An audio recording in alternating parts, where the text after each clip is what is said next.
What up, bros? Welcome to another Brograph Brocast. I'm Dave. And I'm Matt. Joining us today from across the pond, our good friend, Mr. Andy Needham. Hello. And Brograph is a supplement to our site, Brograph.com, which is a motion graphics tutorial site with tutorials, plugins, podcasts, and other MoGraph stuff. And on the show, we talk about everything ranging from motion graphics to Cinema 4D, After Effects plugins, render engines, doing business, doing taxes, being a contractor, or working for the man. We got a good show for you today. You can email us, brograph at brograph.com. You can send in your questions, comments, concerns, grievances. And, No, leave your grievances. I don't want your grievances. Oh yeah, Festivus is over. So we're going to get right into it. Andy, we're glad you're here again. Thanks for having me. Yes. Yeah. We got some fun particle stuff to talk about today. Yeah, we do. First of all, I do want to say that, Matt, you and I never talked about the fact that we went to the Star Wars VR experience. That's true. On the show. Yeah. Andy, do you have any of these VR things over there right now? Any of these VR experiences? Possibly. Wireless? It's not on my radar at the moment, so I haven't really, looked into it. But what happened? What is this one?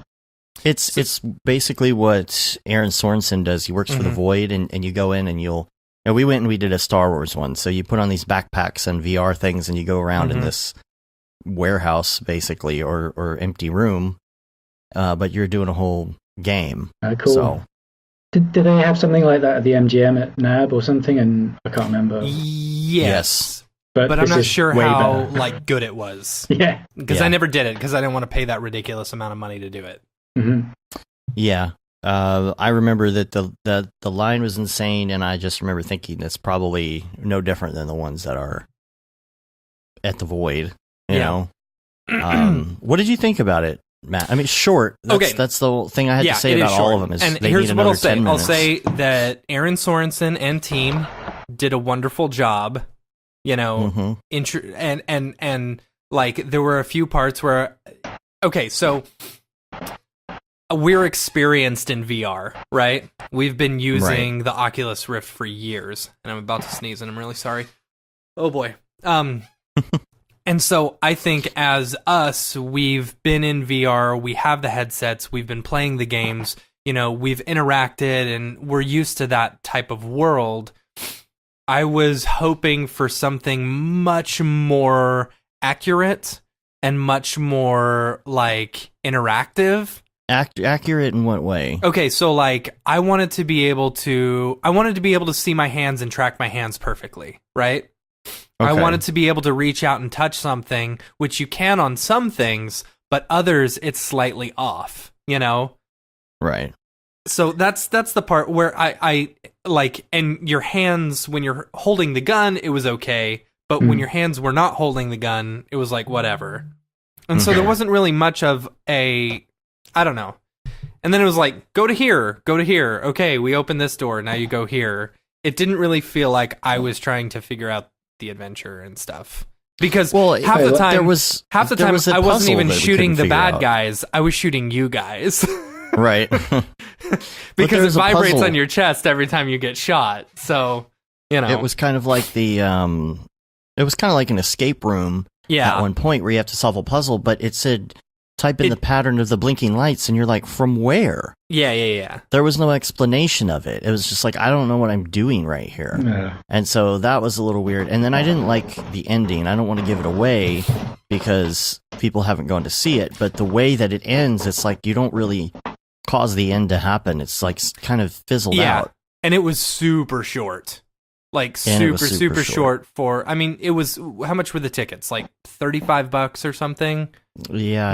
For a 5 to 10 minute experience. I don't know. Yeah. It's not that pricey, it isn't cool. It's just I would rather do a full blown, I don't know, like an escape room. Yeah. I don't know. I'm not instead of the gimmick of the, of Star Wars or Ghostbusters or whatever it is. That's cool, but here's what I will say. And I think I'm biased because I'm so into VR. That's the thing. I'm a veteran VR user, whatever. So I'm used to all of this stuff. Now, the very first time I used VR at your house, Dave, with the hand trackers, I was completely blown away. And I knew I had to get one immediately, right? Right. So if someone is just trying it out for the first time, it's going to completely blow their mind at how amazing it is, you know? Mm-hmm. I'm biased because whatever. Because you're Redshift and not Octane. Right. I don't know. Ding. Oh, Dave, I was going to buy you a bell at Disney World while I was there. Oh, I forgot. Have one. I totally forgot. A bell. No, there's a Tower of Terror like bell that they sell, right. you know, from like the front desk or whatever. I was like, oh, I should get that for Dave. I totally forgot. Yeah. I need to find my bell. I don't know where it is. Do. But it's okay. So it's anyway. It's not that we didn't like it. It was a lot of fun. It was fun to go do. It was just as VR users were like the three things. I would make the puzzle more of an explanation. Mm-hmm. The ending is just like, wait, what? We didn't really defeat anybody. Yeah, that's kind of the thing. I'm curious. So like, at one point you go in and you get your blaster, right? Right. And like, you're not really sure where to go. Well, the story continues by someone being a jackass and shooting the blaster, which that was me. Because as soon as I grabbed it, I just started shooting and it caused the alarms to go off. I'm curious what would happen if you went and grabbed the blaster and literally just stood there. Like, right. What would happen? Interesting. Huh. Yeah. Yeah, I don't know. I saw Spider-Man yesterday. I really want to see that. I haven't seen it yet. I thought you had seen it, Matt. No. Okay, I've been meaning to take my kid, but I'm not going to go without him, you know? Right. And so... Well, the thing is, you need to see it in the theater, so you need to do it soon. I know. You don't want to miss it in the theater. And I was really surprised because it's been out for so long. I was afraid that it was going to be gone from the theater, and I went and checked, and it wasn't. And I'll tell you, it was a Sunday, but for as long as it's been out, the theater was pretty packed. Yeah. So yeah, it's still doing really, really well. I think we'll probably wait to talk about it until you see it, because I want to get your feedback on a lot of things, like what you thought about certain aspects of it. So. Yeah, I've seen a few breakdowns of stuff, like the fact that they're using 12 frames per second, you know, on some of the animation and stuff. And instead of, one thing that I really liked was that they're not doing traditional motion blur, you know, like they're drawing the motion blur, you know, like on The Simpsons. Like, is that what they do? Like the meme of Marge when she's all distorted and. Oh, right. Yeah. I don't know. It's neat. Has anyone in the chat seen it more than once? Right. More than once. Yeah, I know. It seems like the kind of film I've heard so much about it that I would want to probably see it a couple of times just to kind of take it all in. Because I've seen a bit like you, Matt, like a bit of the, you know, behind the scenes and stuff. But just gotta check it out. I would definitely go see it again if I had the time. Right now, I'm just trying to get things wrapped so I can leave town. But I would definitely go see it again if I had the time. And the only thing that I didn't like about it was the 12 frame. I didn't like the 12 frame. Really? It just made the characters look stuttery. The thing is, they are still 3D characters when it comes down to it. Yeah, I mean they're all designed in 3D. You could tell. I mean, it's, you know, take a Pixar movie and add some sketch and tune type stuff to it, and then do 12 frames a second, and it's gonna look like it needs to be a higher. It just, something about it bugged me. Maybe not 24 frames, but I just you really wanted like, it to be 60 frames a second, didn't you? I really wanted it to be like, I know this is odd, but like 20 frames a second or 18 frames a second, because it needs the stutteriness to kind of match that style, but I felt like 12 was not enough frames. It's really weird, but maybe they picked 12 because it's half of 24 and the movies are done in 24. I don't know, maybe there was a technical reason. It saves render time. Yeah, saves render time. if I go and see it now and all I'm thinking about is the frame rate, I'm going to be annoyed, Dave, man. I noticed it at first, like you don't notice it the whole time, but it was something where I was like, I would have gone for a little more. I don't know. Yeah. I don't know. But we'll talk about it though after you see it. And I did want to mention, I'm not going to get into details of why and all this stuff. I did want to mention that that our friend Joe is in the hospital right now. Mm-hmm. He was on the show, gosh, way back in the beginning. Yeah, like one of the first 10 episodes or something. Yeah. Yeah. He is in Slack. So we'll just, put the old thoughts in the ether, whatever you want to call it.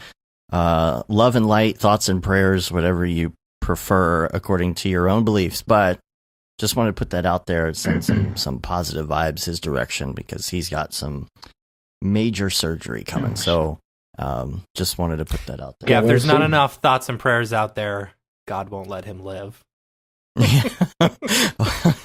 Oh dear. Getting into religion and politics. I'm just gonna stop that right there. Yeah. So have you seen the Beeple Taco Bell commercial? What? No. It's not really a Beeple Taco Bell commercial, but like that's the first thing I thought of when I saw this commercial. I just thought it was funny because it looks like a bunch of people running around in a Beeple world. Okay. And I don't even know how to find it. And of course it's going to be only like a thing in America. I'm going to try and Is it find the it Grande Fantasy $1 Grande Burritos? I don't know. This is totally it. Dude, this has gotta be Beeple. Send me a link. All right. It's in the dingus. The thing is, it's that style. I feel like if it was really kind of a fully Beeple inspired thing, it would have been a little different. Is that it? Oh, yeah, man. that's it. I'm gonna bring it up. I'm gonna bring it up and show you. Can you not see it? I can't see it, and it's not available. I'll bring it up here on the thing. Yeah, just don't do any. Oh no! Oh, there we go.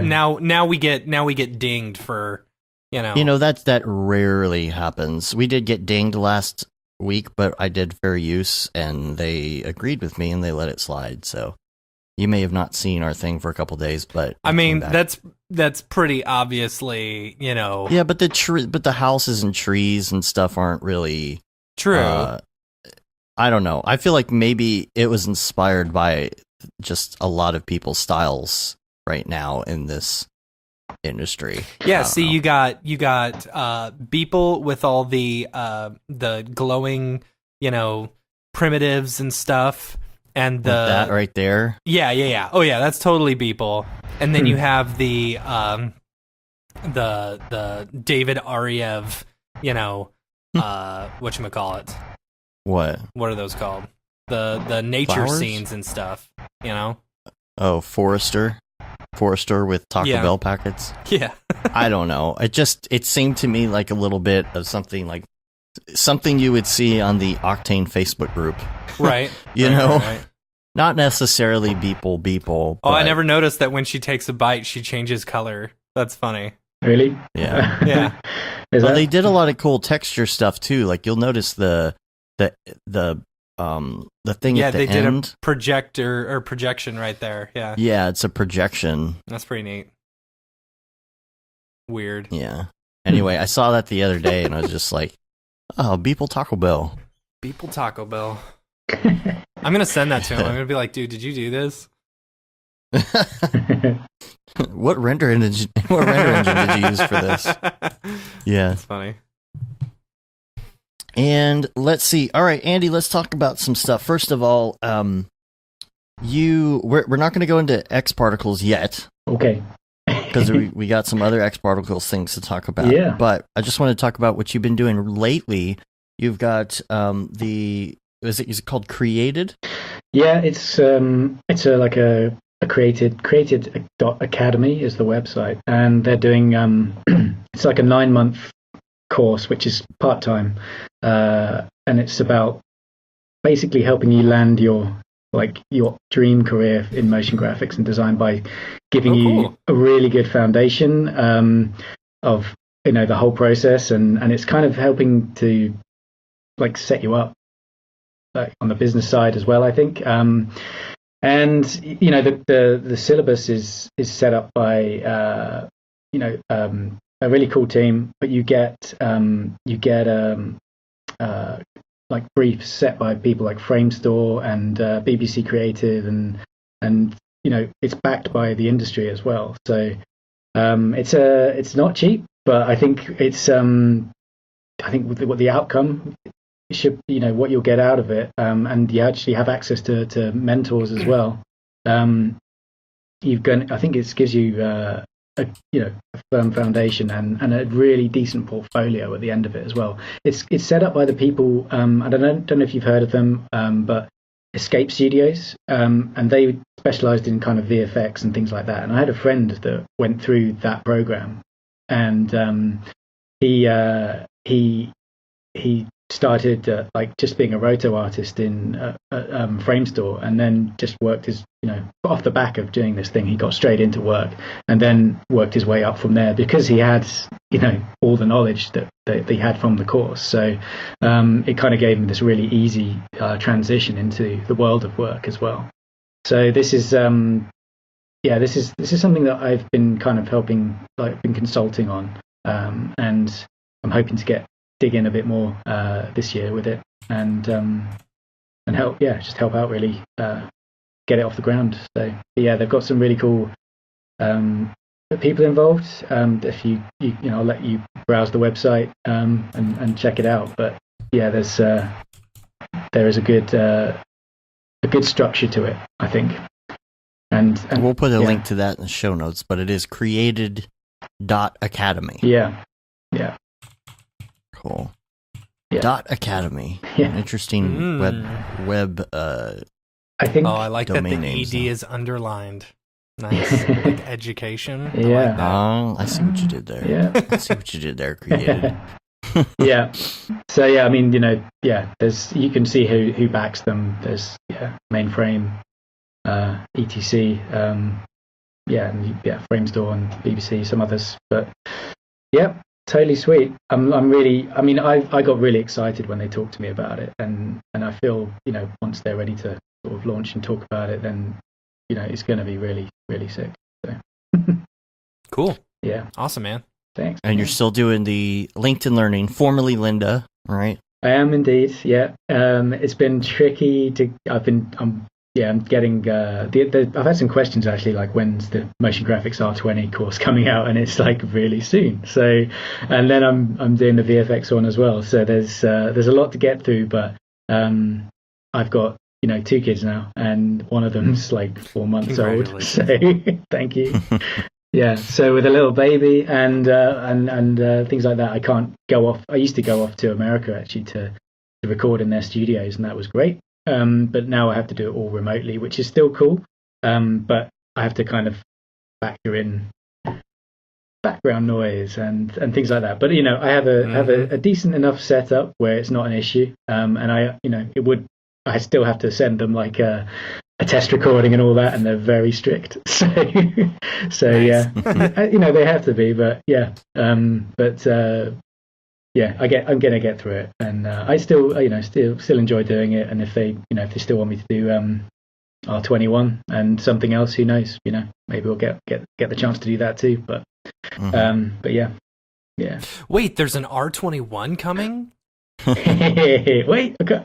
NDA. Back that up. Oh no, it's on the internet forever. Press the dump button. So we have a Slack channel, by the way, if you already didn't know. Brograph.com/Slack. You can check that out. Registration has been open for the last 6 days. Yeah. It does close tomorrow. So if you're listening now, I definitely recommend setting up yourself an account. Monday. Live, so, if you're watching live. Right. If you're listening tomorrow, it's going to be closed sometime in the afternoon automatically. So this is the time to get in, or if you're in it and you know somebody who wants to be in it, tell your friends. We have tons of channels. I do want to read what Sage came up with. I think it was Sage, right? Of course. It's always Sage. Sage is the best at this stuff. That's why he's such a good mod. A while back, I did go in and I changed the default channels that you get, because a lot of people would come in and we didn't really change that, and it was just like general and random, and that was it, right? People didn't know, especially if you're new to Slack, there's all these other channels in there. So So go through and pick what you want. So I changed some of the defaults, but this is what Sage came up with for kind of an intro, long, like description of how this works if you're new and you want to know what to do. And I believe this kind of goes in on its own. It kind of sends it to you if you sign up. Yeah, I think it's right when you start. Like, where is Sage right now? By the way, he's not in the chat. He says, "Welcome to the Brograph Slack username. Good to have you here. There are many channels in this place with a lot of general shenanigans. The key is be cool and have fun. Here are a few channels that may interest you: Ravcock for general render engine discussion, or Redshift Arnold V-Ray Corona Octane for anything specific. So that's again Ravcock. That's our acronym.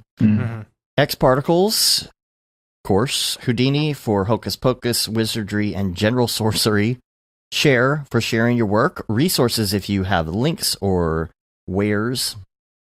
Hardware if you want to talk about PCs and electronics. Battle stations for posting your completed rigs and workstations. Rants to get things off your chest. Wins for things that you want to share with people about your positive moments. The judgment-free zone for questions that you feel are ridiculously noob. Events for meeting up IRL. VR Corner and Gaming for meeting up in virtual reality and gaming. Meeting up virtually. I want to circle back to that in a second, by the way. There are many, many more with tons of interesting discussion happening, so feel free to hit the channels button to the left and browse channels. Let's see. P.S. Slackbot is an a-hole, man shrugging. But it can also be super helpful if you say things the right way. Ask someone what that means. P.P.S. That message you'll see about the Slack being out of space after you upload a file is fine. Just ignore it. We all see it. If you want to share content directly in a Slack and not get your message... content directly in Slack and not get that message, you can use an external service like Dropbox or Imgur and post the link, but most of us don't even notice it anymore. That's true. I don't understand why it does that. It's because we're out of space, because they just want you to pay for it. Pay for it, yeah. Right. But it still works. You can see it. Yeah. It is the best Slack. It is. Aww. Yeah. Well, you are on our Slack in X Particles, which is great. If somebody needs help or wants to summon you with an they can, I guess, to the best of their ability. It might be one of my keywords, yeah.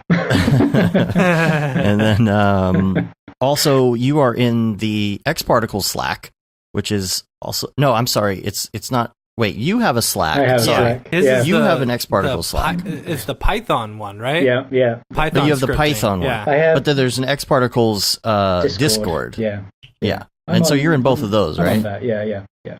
Okay. Yeah, I was doing some Python today, actually. I know that anyone who's like on the Python Slack is probably like, this is a bit quiet here. But yeah, I was just doing some today, just to kind of work through some ideas of like if else, and kind of working through some of those things you do when you're learning it. I was just making a little like drop the floor, but I was making my own kind of version of that, so that even when you switch, it just locks the anchor point of a primitive to the bottom, and so that when you change the height or certain things, it'll lock it down, and then it just looks like it's stuck to the floor. And also it works when you change the axis as well, so it'll figure out what it needs to do to correct for that, so it sticks to the floor, because you could be changing the radius of something, and if you've got a tube or something like that, you've got to account for that as well. So right. It was surprisingly simple to build. So yeah, but just working through the if else and statements and all that kind of stuff, and just the drag and drop into the whole scripting is seriously just so good. Yeah. I need to. You have a course on that, don't you? Not on Python, no. You don't? No, I did. Okay. Why don't you?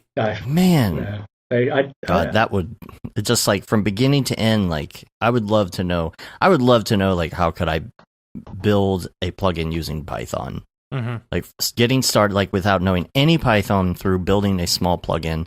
It'd be such a great course. Yeah. Yeah, my mate Adam Heslop, he's the guy who's like the Python genius in my eyes, and he should do a course if he's listening or watching, mate. Get on it. We should hit him up, see if he'll do something for mograph.com. Yes, you should. Yeah. That'd be a great course. I would love to do that because I'm trying to begin work. I would love to. Yeah, I've talked to him lots of times. Luminous 2.0. Yeah, right. Oh, you have? Yeah, I actually. Someone came to me asking for someone who knew Python for C40 really well, and I actually recommended him. Was that the Pixel Plow thing, or yeah, right, yeah, cool, yeah, oh, cool. He was my recommendation for over at the Pixel Plow guys. Nice.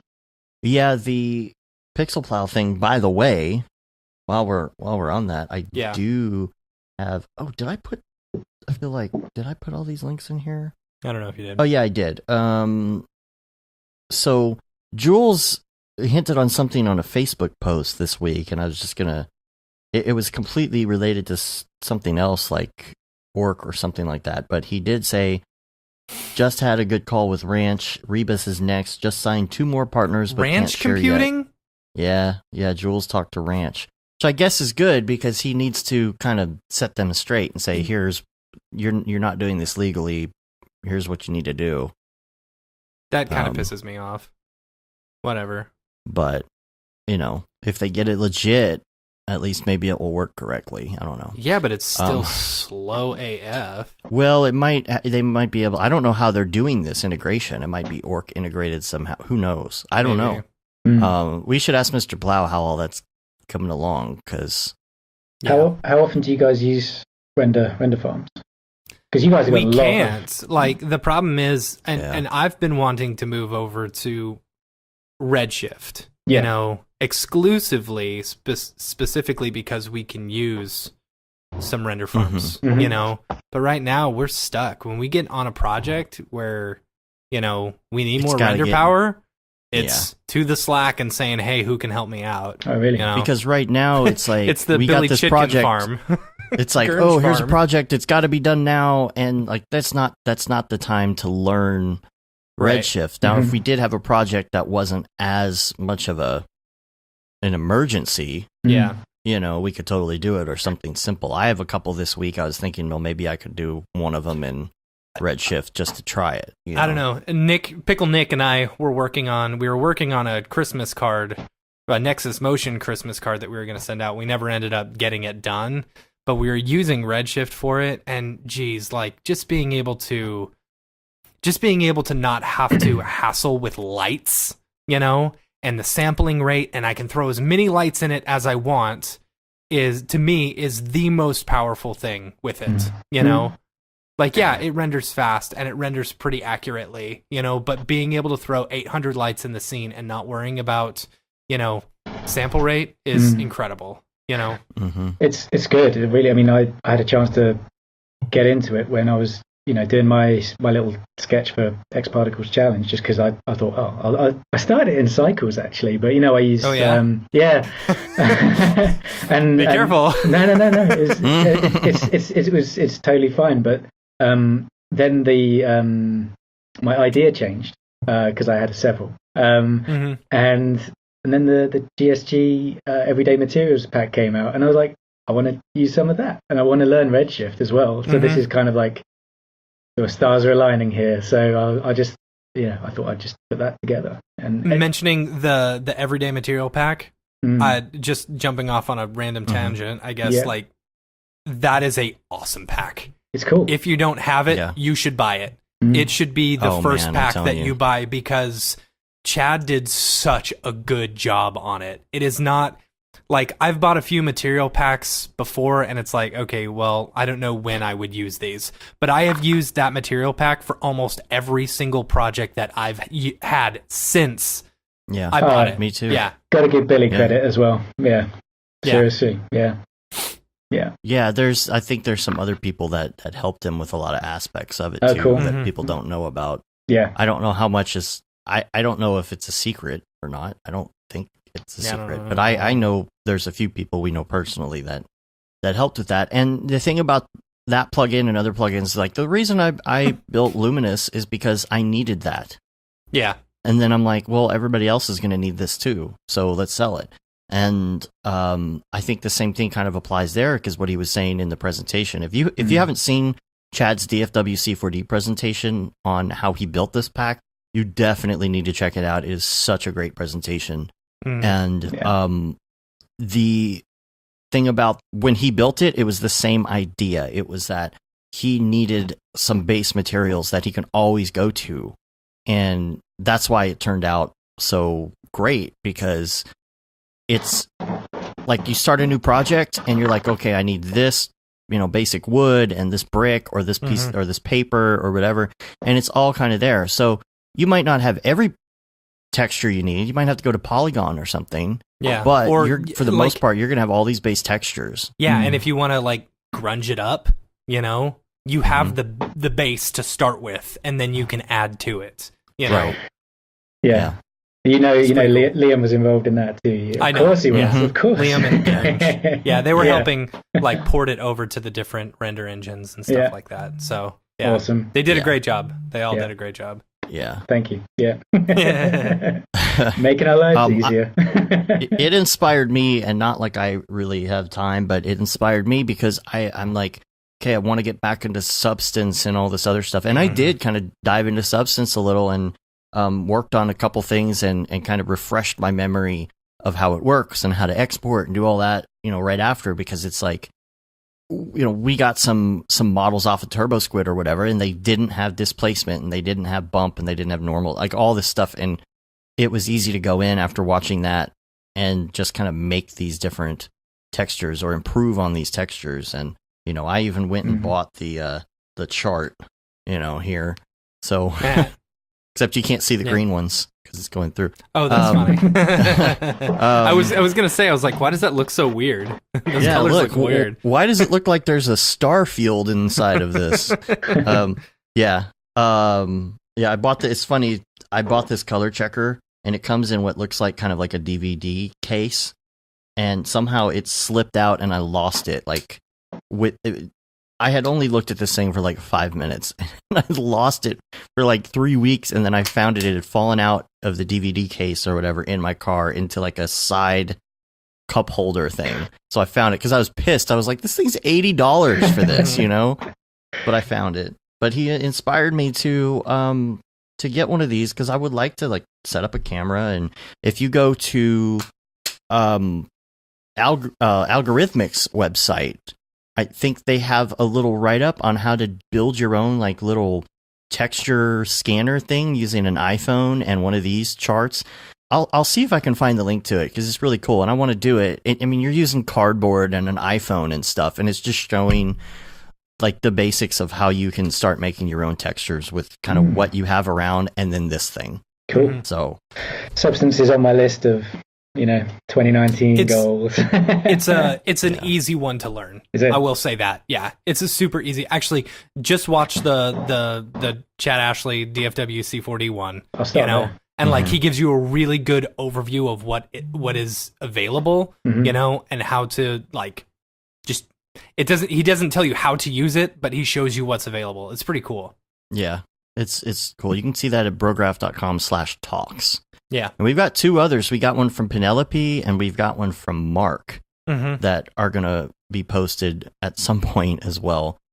I think we're probably going to wait and post Penelope's whenever she's on the show, which that's going to be sometime in March. That was a good DFW C4D. It was. It was like all three speakers were just so good, and everyone was so into it. Man. Yeah. Yeah. Liam, I lost the chat. But Liam said, Octane Jesus is Old Testament. I am the New Testament. Come to walk with me, my child. You know what I would like to do, because we keep talking about this like live stream thing where Liam shows me some more Redshift stuff. It'd be cool if I were working on an actual project that I could bring up, as long as the client was cool with that, where I was like, modeling something or whatever. We got the personal project that Pickle Nick and I have been working on. You could start. You could start doing all the texturing for it. Yeah, we'll see. Yeah, we'll see. My Todoist is pretty full. Yeah, but you know. Also, I want to talk about MDC because MDC is coming up. I will be leaving next Wednesday, a week from this Wednesday, to head out there. Got your ticket? I don't have my ticket. It's been on my list. I've been so behind on everything. I just got the hotel. Sure hope you can still get it. Yeah. Oh, geez. Dude. It's not going to fill up. They don't have like a... Man, all right. I need to check that out. Put that higher up on your list, right? Yeah. I'll have to... Or else I'll have to like see if I got like a connection that can hook me up there. Mm-hmm. You'll be fine, I'm sure. So you were saying that the pack, there's not pack, but there's like a the ticket Reveler package. It comes with a t-shirt, Reveler. bag, and goodies. There you go. You can see. I haven't looked at the site. Is it on Facebook or something? I can. Yeah, it's on Facebook. Well, you know, that was the other problem is I tried to buy it at one point and I couldn't find where to buy tickets. There you go. There's the link. I just sent it to you. Ooh, sweet. I'm pretty sure that's it. Face? That's it. But I don't know. It's the 26th month. It's the first on the 26th month. So, you know, it says 26/1/19. So I don't know. I don't know what that is. Hey, it makes sense. It makes sense to me. I didn't know what you were talking about. I get it. Yeah, I should like I should buy these tickets like literally right now. So it's what, £55? 55, 50, or it's euro. Euros, yeah. Euro. Yeah. So I don't know what that is. It's, Hey Siri, how many dollars is 55 euros? See what that is there. 63.10. Okay. so All right. $160 or $146 Okay. and 20 Cool. cents. All right, then I'm registering right now All right. as we So, speak. So, while I do that, I had a good note here to talk about some parenting stuff. You want to talk about parenting while trying to be a motion graphics artist. you know what? We also have, if you're on the Slack, we have a parenting channel. I've just It's looked. pretty that's right. awesome. Yeah. I really Yeah. like it. Yeah. Like, it's one of those things where it's one of the channels where, like, I post kind of the corny, stupid stuff that my kids do, or like my kids say, or like I made pancakes this weekend, you know, and I did the design ones. I made a Gengar and a Jigglypuff one, and they looked nice. pretty freaking awesome, you know, I have to say. And I posted that to the parenting one because I thought random was a little too, you know, whatever, but it was like a parenting win. Yeah. Anyway. Yeah. Good work. I've just joined that one, so I'm like, yeah, it's cool. Yeah. It's a good channel. I like it. So as far Andy, as you got two parenting, kids, right? Yeah. You- like, what is? You just Yeah, recently yeah. had another one, right? Yeah, that's right. I didn't just join it because I don't, you know, Right. I do have kids, and I have no kids. I just really like to live through other people. Yeah, just preparing for Right. Yeah, I got two daughters. Yeah, and one is she's going to be 4 at the end of March, and the other one's like 4 months old. So Wow. yeah, 4 months. My favorite ages are 6 months to 18 months. You know, because they're like, Ooh. at 18 months, they learn the word no, you know, and they learn that they don't have to do everything you say. And then it's all downhill from there. I'm not sure how it is with girls, but my 5-year-old, man, he's a handful. Yesterday, he was off the chart crazy, absolutely insane. Anyway, it's wouldn't listen to me for like anything.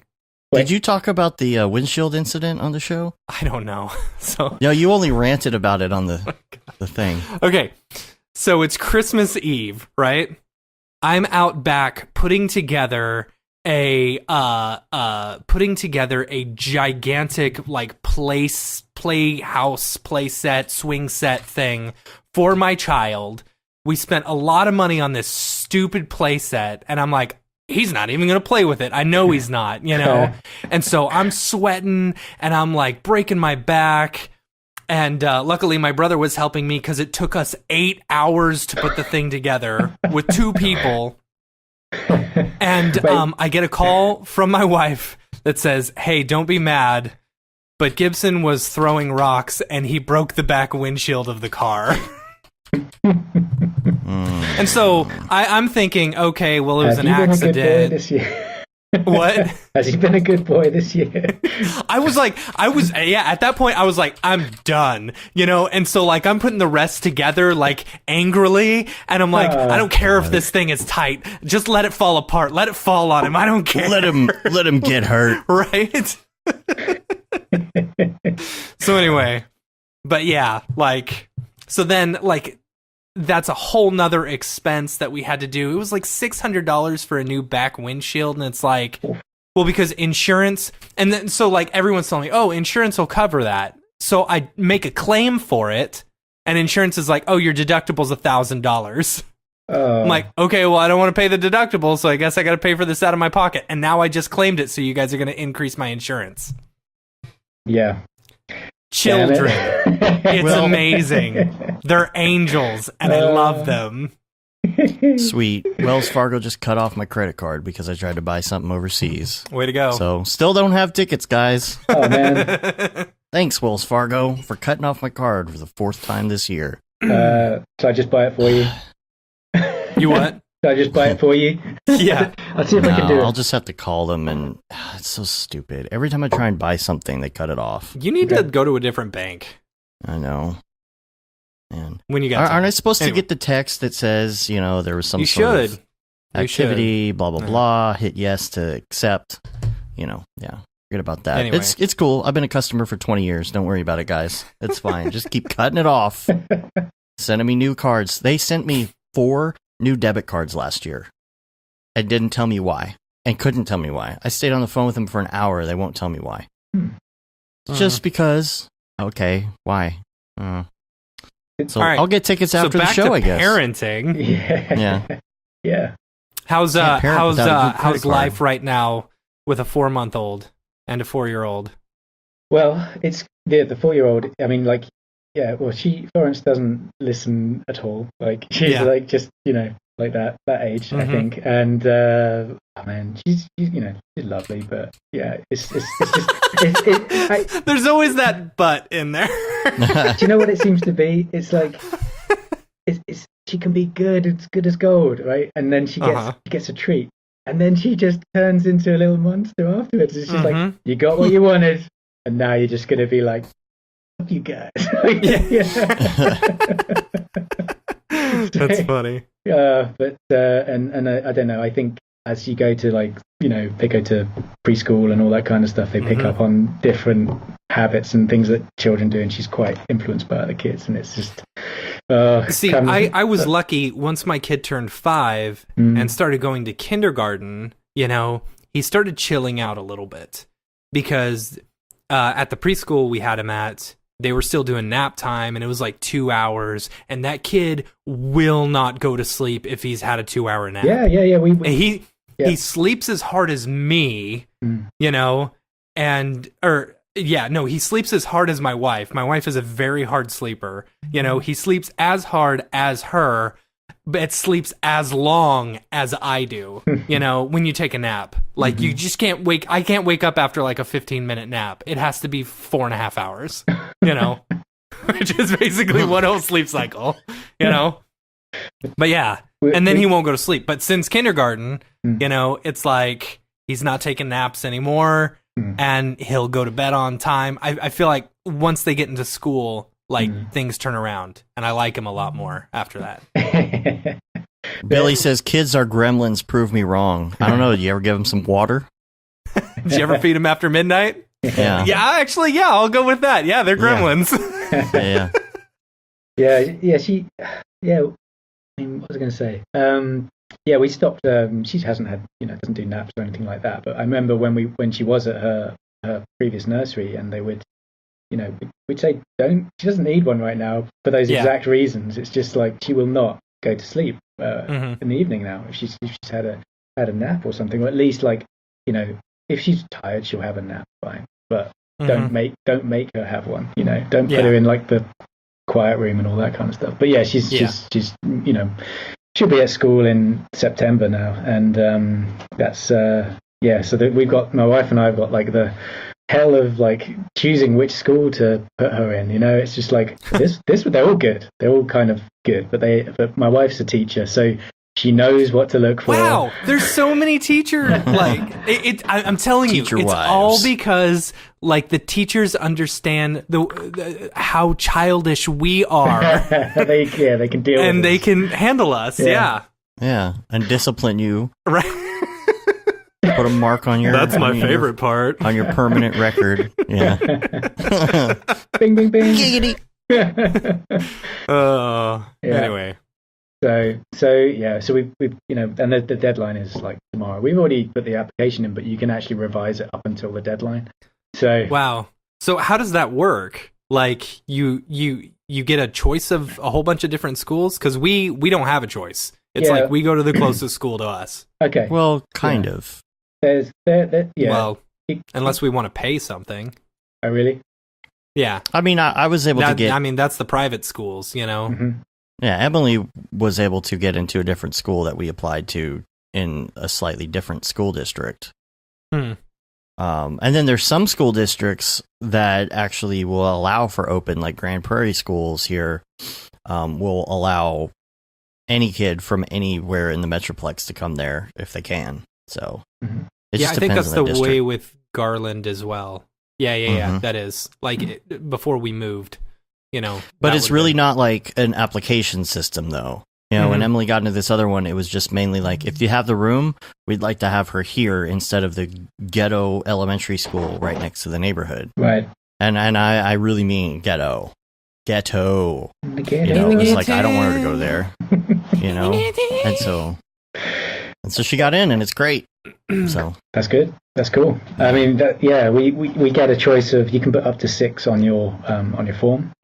Most people, you wouldn't really need those. You probably just 1 or 2 would be fine. But I didn't when we moved to the area. Obviously, had no idea about like how many schools there were, and they just seemed to be like, oh, here's another school. Okay, but yeah, it's just sort of like, there's so many little factors and stuff. For me, I've only had the time to go and visit 2 of them, and my wife's been to 4, maybe 5 or of them, and so she's like, oh, I wish you'd been to this one as well. And it's just like, yeah, well, I trust you because you know what to look out for here, but I think I don't know, I think we've kind of landed on it because there's one that is really, some of them have like 150 kids, in the year group, and it's just, that's a lot of kids, and we want to, I mean, the minimum is around 90 or something. So that's a big difference. How many kids in each class are allowed? So I think they would have like 5 classes of 30, something like that. Wow. Those are pretty big classes. And is it 1 teacher or 2? 2. Yeah. I believe. Oh, okay. Yeah. Okay. Yeah. That's good. Yeah. So yeah, I have to, I just kind of trust her and hope, but it's one of those things, isn't it? You just, because you think, oh, she's at a nursery or whatever already, and there is a school attached to that. So the natural thing is you go to the school, right? Right. But then there's certain things that my wife likes and dislikes about that, and so she's thinking maybe go to a different school because they're maybe more academic and whatever. But then you think, will she, the friends she's met here, is she gonna miss out on like that connection or whatever? Or because there's so many classes, there's no guarantee that she'll be in the same class as her friends anyway. So and I'm sure anyway, it's just something for just being sort of going slightly crazy about recently, but yeah, and I'm sure the lack of sleep because you have a 4-month-old doesn't really help that much. How are you handling the MoGraph world with a newborn? That's a good question. Just I don't know. I don't know. My wife's really supportive anyway, and just she does because I wanted to do sort of bottle feeding and that kind of stuff if possible, but it's just not going to happen, so which is fine. And so my wife's like, right, I know this is on me, so kind of thing, so I'm like, I would if I could, but Right. I can't. So. I could try, won't get very far. But... Yeah. Be like that Family Guy clip. Oh man, Stewie. He's like, He pulls out a hair. That's the best. So I mean, I do, if I am, like having to do work or whatever, then it's just it's cool. I'll try and help out as much as I can, and also help out with Florence as well. But how are your hours? Have you found that your hours changed based on having newborn? Like, are you working later? Are you getting up earlier? I need to sort this out, right? But I'm definitely working later. So I usually, if I'm going to the office, because I have a shared office space, then I'll come and do that, and usually be here till 6ish. But I try and what I should do is try and finish a bit earlier. But it depends on the client job or whatever, and then get home, do the bedtime. I love doing all that, the bath time and all that kind of stuff. That's great. And then I will hang out with my wife for a bit, and then do some more work. Right back to work. Yeah. And if it's producing, that doesn't sound any different than a normal MoGraph job without kids. No, I know. Right. And recently I'm doing recording and stuff like that, and with a neighbor who is having like a loft conversion done. Can't record during the day. Oh, so when my daughter's at school and Willow is being quiet, then or my wife's gone out with her, then I'd get some stuff done during the day, but that's not a problem. Then you got that. Yeah, that can't happen. So now. all of your classes are going to be like you, just exhausted, tired. Hey everyone, this is Andy Needham. Yeah, well, I do listen back, and if I do sound tired, then I'll be like, nope, I have to do another take. So yeah, that's good. So that's good. Yeah. I do. See, just looking out for everyone. That's good of you. That's good of you. Gotta try, haven't you? By the end of the course, it's just your hair is all a mess. Smoking a cigarette. All right, everybody, let's just get this over with.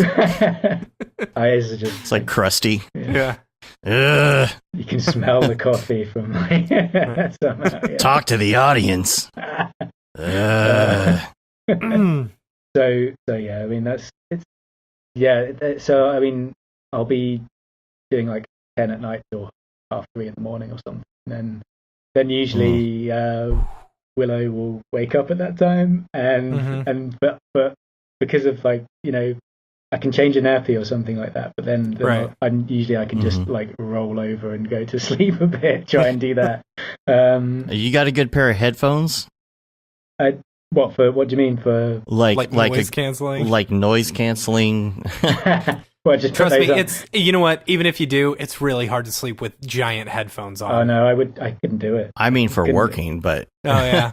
Even when they're doing that loft conversion, does it get loud? Does it get annoying? It's not too bad, but I know that the equipment that they send over and they provide is actually quite sensitive stuff, and if I can hear it, then I know it's just there's going to be something there on the recording, and you don't want to. You just don't want to have like clank, clank, clank. Like it would suck. Oh, so so there's that. Sometimes that's tricky, but I don't know. I was talking to the guy who I rent this place off, and he was like, just use the studio if you need to. So, and usually I'd probably have to like pay for that or whatever, but he's just like, just use it, man. So I might try and work something out to use this area, and get some sanity back or whatever. But so but that's the good thing about I guess having the home setup is you can just finish and go to bed, or finish and be there, whereas I'm like, I've got to call a cab and I'll be there in about 45 minutes. So that was one of my favorite things. I was telling my wife during this whole like crazy Christmas that we had, where we were working like ridiculously late hours. I was telling her, I said, back when I was working for the man and I had some of these nights where I'd have to stay until 2 or 3 in the morning, I'd then have to drive home, and it'd take me an hour 15, hour and a half sometimes. Yeah. Well, hour because there's no traffic, but now I can just go right to bed. Yeah. Yeah. It's nice. It's very nice. Well, and it's like, oh, hey, the kid pooped on me. Can you come help me? Yeah. And then you can actually like leave and go do that for 2 seconds and go right back. Yeah. Right. It's everywhere. It's everywhere. It's funny. Well, let's do a little bit of Ravcock. What's your flavor? What's your flavor? That was weird. That was like really intense. It's all the Someday we'll have a Rockstar, clip all for the that. candy floss Rockstar that I've had. Is it tasting any better? I used your term. Yeah. So, Andy, what's your render engine of choice at the moment? I like Redshift a lot now. Yeah, I like Octane as well, though. And I mean, I would say it still depends on the task, you know. It really does. But I'm having a fun like learning something new with Redshift, and I know I need to like now the new like early early access of X particles of cycles is out. That's kind of interesting. That's kind of cool. So I'll dive into that. But I mean, and from like an eGPU point of view, Redshift is really fast with eGPU. So actually, I did a simple test, and the honest results were Cycles was the slowest, then Octane, and then Redshift. So so it's and it wasn't by much. It wasn't too crazy, but I was just like, okay, if I still need to like, you know, I'm one of those people that are just waiting and seeing still, and don't, you know, it is what it is. But I have a build in PC Part Picker ready to go. Should I be disappointed this year? And I'm just kind of like checking out, you know. Oh, for the new Mac Pro. Yeah, man. Yeah. So if not gonna happen. It's not gonna happen. Talking to, I was talking to EJ, and we're like, this is like their final chance. So, you know, it's like you know. And then you'll be like, okay, this is okay, but I'm gonna give them one more chance. This is the very last straw. Yeah. Did you see? I mean, their stock has been like taking a dump lately. You know, because they only care about phones. Right. But did you see that, like, at CES, they announced that they're going to start putting the Apple TV stuff into Vizio TVs? Like, build it in just like the Chromecast stuff. Because they realized that they need to be more, outward or something, where they're actually selling services as well as actually selling physical devices. I heard a rumor that even the Bandersnatch didn't work on the Apple TV. No, it doesn't. Is that true? It only works on the internet. Like, if you're on your desktop, it only works on there. No, it worked on my Roku just fine. Did it? Okay, well, never mind. I don't know. And that's the thing. Like, I really like the Roku, honestly. I do too. Like the Amazon is janky, and I don't like the interface. Right. But it's okay to have around. I haven't really played with Chrome, but man, I really like Roku. Yeah. I just bought a 65-inch TCL TV, 4K UHD, $500. Where'd you get it from? $500 is so cheap, and it's got the Roku built inside of it, and it is like, I don't know. We've been saving up to get it for my media room. You know, we've been putting it off for like 6 months or something since we got the house. And so we finally got it this weekend. We installed it. Dude, like, it's a $500 TV. You wouldn't think much for a 65-inch $500 TV, that's a you big know? TV. Yeah. I mean, it's pretty big, you know? And like, it works really well. It works really well. Turn off the True Motion or whatever that thing is, you know. Here's the thing. It doesn't even have the option in it. Hey, to turn it off? Turn it off? It doesn't even have the option to turn it on. It doesn't have it. It just doesn't have it. No, it doesn't have it at all. Well, what's the refresh rate then? It's like 60 hertz or something like that. I don't know. Oh, I guess that's why. Yeah. Fine with me. I don't care. Yeah, I agree. Yeah, it's great. But as far as Apple's concerned, though, and that whole thing, like with trying to be more visible, man, I mean, they're just losing the market on that. And they're losing the market on all these things, and they're trying to go with phones, and then they're, you know, all this stuff came out about how they were throttling phones, and the battery, as the battery gets worse and worse, the performance of the phone goes down, because if the software is actually made to adjust the performance of the phone based on how the battery behaves. So all these people are going in now because they have a battery replacement program. They're like, you know what? I could just go get a new battery and my phone's going to be like new and it's going to be fast and I'll get the new iOS update. Yeah. And I don't need a new phone. I don't need another $1,200 phone.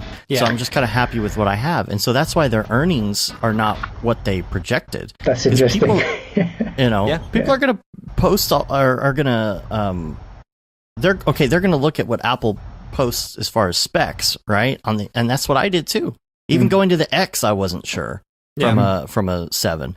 And they're going to look, do I really need this? Like what are the differences? And they'll look through and they're like, wait, if I spend $800, I could get all of this. If I spend $1,200, my screen like has like 2 more pixels on it. Like what? Like there's nothing that looks on paper like it's worth spending all that. People are getting like just happy with what they have now. Yeah, the phone does what it needs to do. I upgraded from the 7S Plus or something like that to the iPhone XS Max. Gosh, it's so dumb, the names.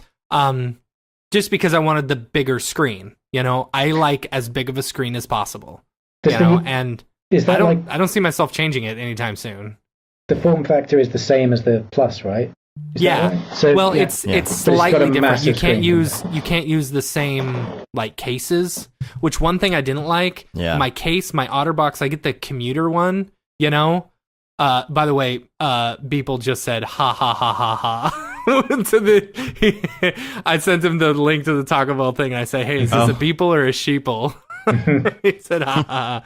Anyway, no, like the cases for the 7 Plus were actually much thinner than the new one, you know, which kind of made me mad that I gotta have a slightly thicker case. But anyway, but again, to bring that back around, I guess they don't care about some motion designers that need better hardware. Yeah, you know, the thing is, like, I don't know if they're gone. They're a phone company. Yeah, they are a phone company.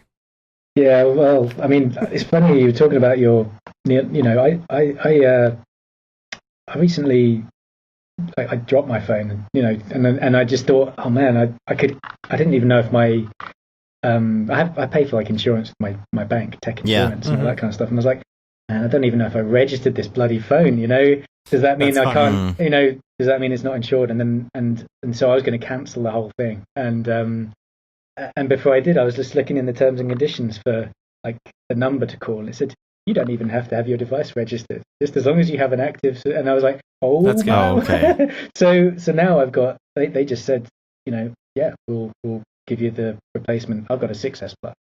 But that's like it's either a refurbished one or whatever, but the battery is like great, you know, compared, it's fine. So I'm like, I'm good. I don't need to upgrade now. And I think a lot of people, like you were saying, you know, just kind of fix the battery or somehow do, you know, just get rid of that thing that was making them feel they need to upgrade. And you know, and it's a you know, it's a tricky one for Apple to kind of figure that one out. But yeah, I mean, now Billy says that they don't have glass backs anymore.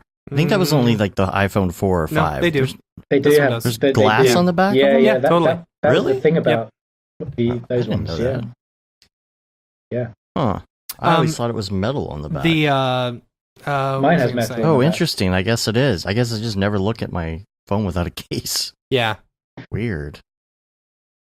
You'd think I'd buy a case. I have found that my X Max, they basically say with the lithium ion batteries or whatever, it doesn't have the memory like the old ones did, you know, old batteries where if you let it drain, you have to let it drain all the way before you fill it back up, you know. Right, with battery memory, yeah. With these, it's like they work better if you keep them charged, you know, if you don't let them go down all the way. Yeah. And I've found, so I bought this little Anchor like wireless charger that I just keep on my desk. And while I'm at work, working, I just keep it on there. And I've noticed that my battery, like, I'll get a day and a half. I'll even go sometimes, I'll forget to plug it in at night. or my wife will be snoring and I'll have to go to the other room and I take my phone with me because it's my alarm, and I don't charge. So and it lasts me 2 days sometimes, which is really I'm nice. the same way. Mine's actually sitting on one of those right now, and you don't feel like you don't think about the fact that you don't think it's that different to set the phone down on a wireless charger instead of plugging it in, but it is a lot more convenient. Yeah, because you're just more likely to set it on this thing than to sit there and plug it in over and over. Yeah, and then unplug it when you got to pick it up, and then plug it back in when you put it back down. And so and I like this one because it's like angled towards me. So like right now while we're doing the podcast and I've got my Slack just blowing up on my phone, I can just glance over and see what it says. I don't know how you. I have to snooze it quite my often. Ever-loving mind. I actually, while I was on vacation in Disney World, I actually put "Do not disturb me" for 1 week. Didn't even go in it. It was great. Yeah. Although we wanted to see some pictures from Disney, and you just let us down. No, not really. Yeah, no one wants to see that. Well, maybe the Slack did. I don't know. Your picture with Brodeur, did you post that? I don't know if I did or not. See, you could have posted that. That's motion graphics related. Yeah, that's true. Yeah, whatever. I got another thing. We're so off topic. I got another thing this week. It finally arrived. I ordered it I think at the end of November, and it was coming from Korea. It was because you're the sucker for all those Facebook ads. The Facebook ads. Yeah.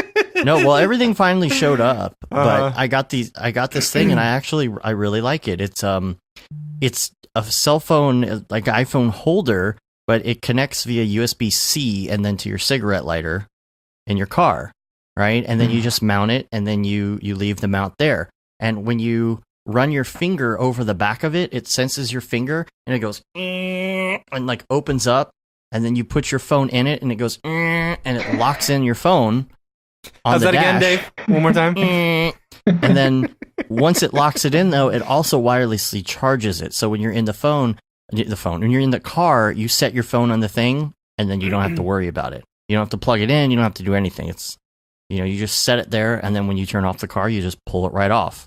So kind of cool. Cool. So back to Rav Talk. Oh yeah. We just posted Epic J Creations has made an Octane series that we posted, and we are now selling on our site, brograph.com/plugins. Yeah. Is that right? Yeah, you can go there. Epic J Creations has this entire Octane series now. So when he originally contacted us about selling it on the site, I was a little hesitant because I'm like, I don't know, and then I had Pickle Nick go through the entire thing. And at one point I was like, oh, let's go ahead and make this metallic shader. And he's like, oh no, let's do it this way. And he was actually showing me ways to do it. And I've been in Octane since version 2. And it's like, this is a very thorough, very, very thorough course. So if you're not in Octane, if you haven't worked in Octane and you've been looking at getting into it, it's a $299 course, and it is very, very intense. So other Octane courses are available. Are there other Octane courses available? I don't think there are. Yeah, there are. Well, yeah, of course there are some. I did one. Oh, you did? Yeah. Like a whole course? Yeah, man. Yeah. Did I not know? What's Why your didn't I know course? that? I want to see your course too. Oh, it's on LinkedIn Learning. You can. But that's LinkedIn Learning. You got to pay for that. I'll give you a monthly. pass. I'll give you a pass. Oh yes. All right. Sweet. All right. It was. I made it free for the first week that it was that it came out actually. But yeah, this is something that it was. But this looks cool, by the way. No, the more the merrier, I say. Everyone's got a different take on something, and you're going to learn. I was just reading it there. You're going to learn a lot more from more people, right? So, but yeah, no, it was good to do one of those actually on that. And at NAB, I was having a chat with David about it. Before when I was showing him the table of contents, just to sort of get his little take on things as well, which is it was good to have someone to bounce some ideas off from that, just to know it was going to be good. He's doing more fractals, more and more fractals. These it's are cool. So funny. Yeah. Because last week we were talking about there's going to be so many fractals things, and then David's just pumping out more and more fractals on Instagram every day. Right. But at least he's doing like something different. Yeah, they look cool. With it. They look very cool. You know, that's what's cool about it. You know, like it's this is a good way to use fractals, not just like here's another 3D fractal with an Octane daylight. So right. You know, at least he's doing something really cool with it. So all right. Where am I at here? We already talked about David, Jules earlier. Oh, Aaron Coverett was featured in 3D Artist magazine. Yeah. Because he did his still life thing, which is amazing. Awesome. Yeah. So, I should subscribe to that magazine, honestly. Yeah. I wonder, I should start having that delivered. It's kind of fun to have physical media just sitting around with stuff like that instead of just going to websites. I agree. So, I want to check that out. I wonder what does it cost to get a magazine subscription these days? I was looking at the New York Times, like getting the New York Times for like a month, and it's still like $15 a month. You know, it's like that's a Netflix thing. I'll stick to my 3 free articles a month. I think it costs. That magazine costs about £6 in over here. So, but you know, with a subscription, you usually get a couple of months free, don't you? So, probably, yeah. That's how they get you. Artist online. 3D artist. This is like through. I'm finding all these other websites. My that favorite sign you magazine up for subscription. That's where I'm in. Yeah, because they won't sign you up for a bunch of spam if you go with this. Yeah, I need to find it direct from the source. Per issue. That's kind of expensive. Yeah, I mean that seems okay. Yeah, but then you pay $10.92 for the print and the digital, or you could do $4.62 for just the digital. Oh, like is there one where you get special stuff on their website or something? Yeah. I'll have to go check that out. I kind of want to have some physical magazines sitting around again. I used to have a gaming magazine, Game Informer. Dude, which Guitar World. It's all about Guitar World. Yeah, they put the tablatures in there, you know, and anytime I saw a Nirvana tablature, I was like, all right, gotta buy it, gotta learn how to play Smells Like Teen Spirit. Yeah, no stairway, just a bunch of power denied. Ryan Ri-Fi in the chat says that in his opinion, Andy's course is better to get you up and running with Octane, and then Epic J's is good to have on hand for a reference. Nice one. Thanks, Ryan. Yeah. Yeah. And that's kind of the same thing that applies with like In Life Thrill. In Life Thrill is very referencey. You know, it's very much a table of contents, and you click and you learn how to do that thing.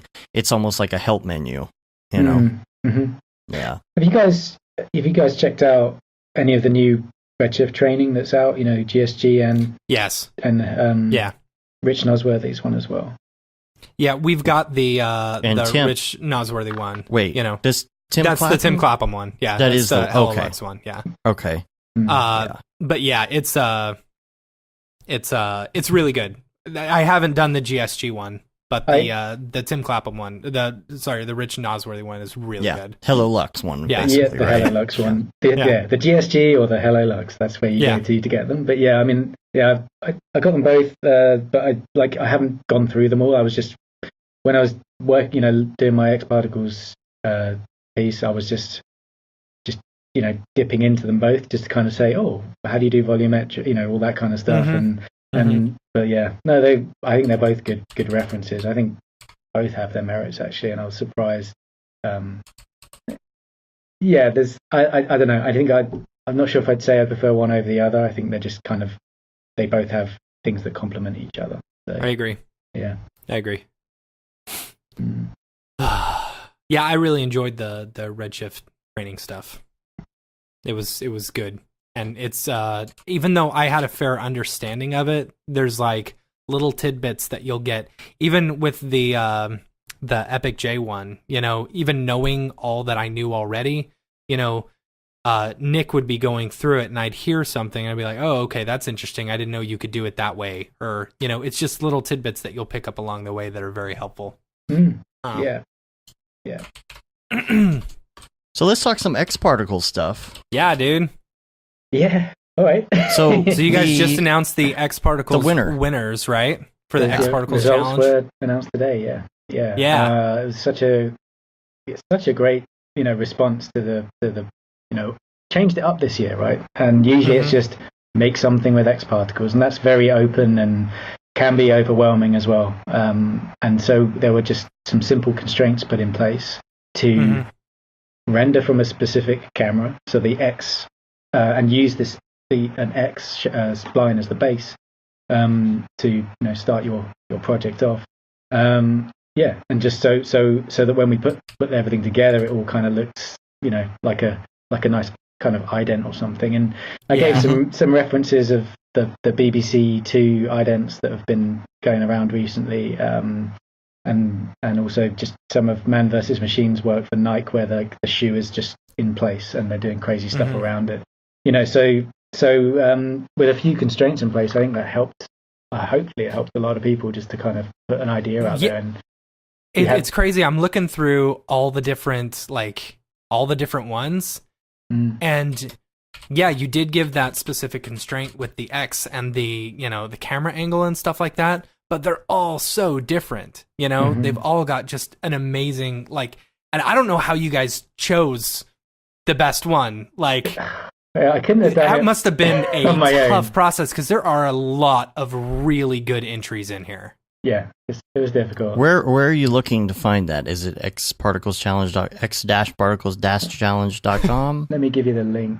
I'll give you there's a video. You sent the link in the chat. I did, didn't I? It's in the chat. You did. Yeah. Okay, yeah. There's a Vimeo group. Gotcha. Which you can, anyone can sort of have a look in now and see. And there were over 160 members. So there's actually 87 videos, but that does include a few that judges threw in, because we were, we thought we'd throw down a few as well, just to kind of go on the journey, as it were, and put something in there, and I feel like you can understand what people are going through if you've done it yourself, right? You gotta, because then you can see. For me, I can see if it actually works, and because somebody could get the file and just be like, oh, I don't know how to do this, or this is not clear. But you can see from the response that a lot of people just jumped on it, and I think with the prizes were the stakes were there. We're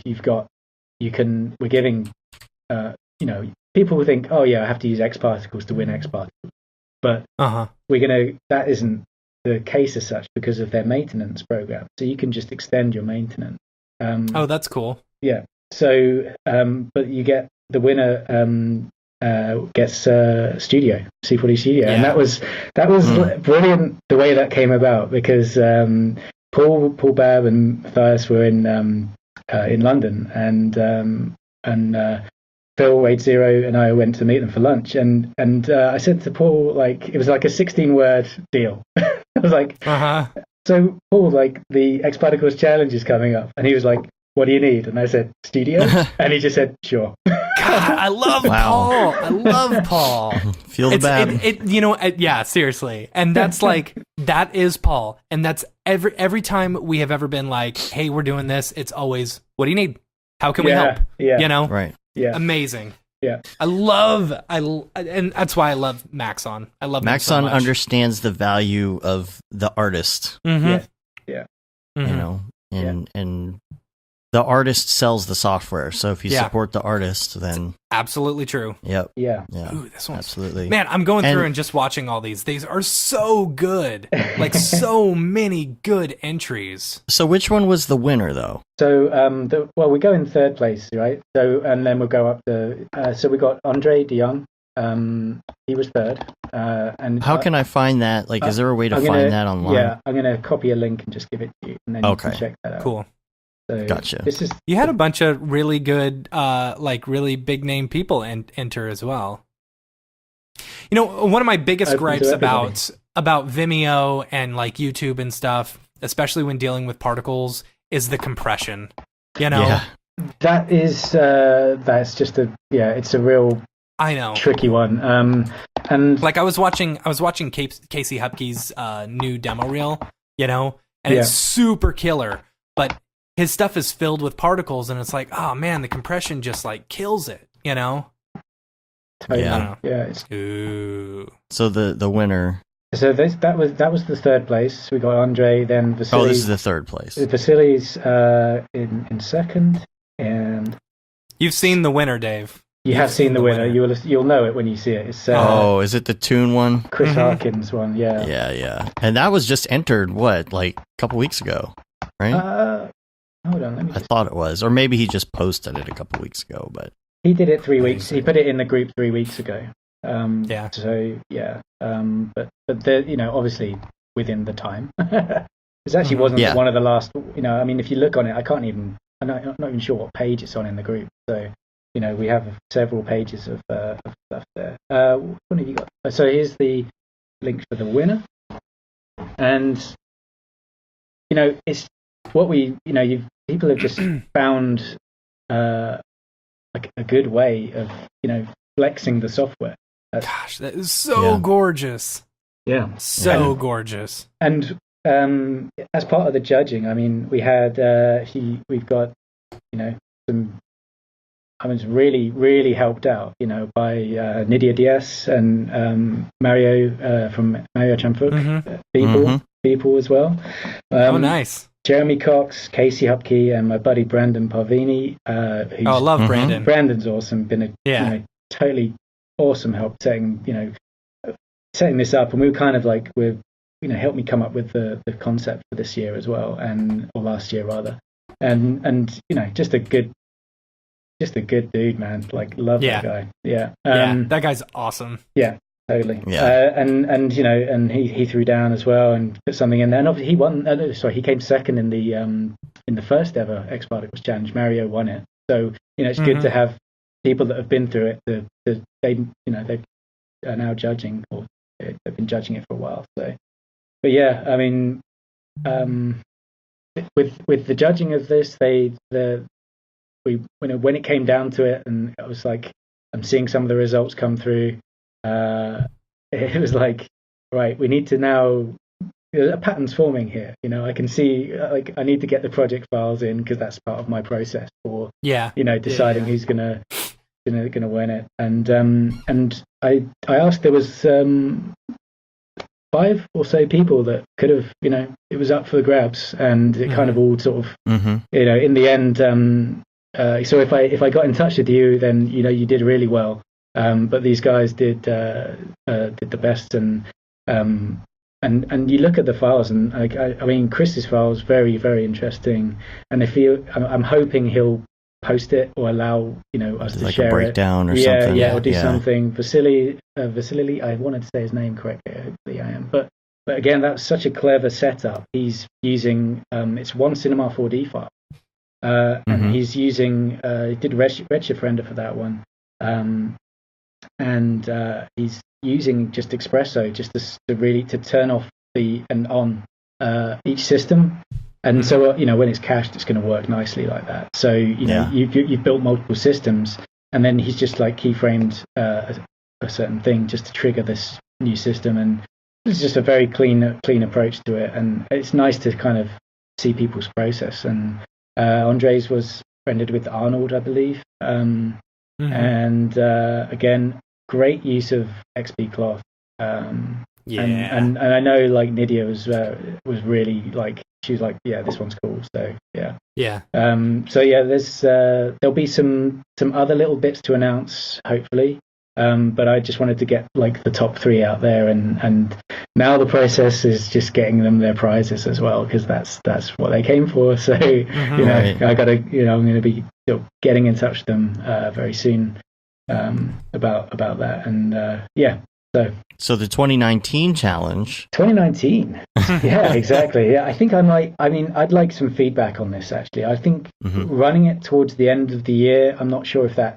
Does that sort of get in the way of too many things like people's, the holidays, and you guys have Thanksgiving and things like that? Yeah, maybe. I don't know. You never know. Sometimes, that people, week between Christmas and New Year's. Yeah.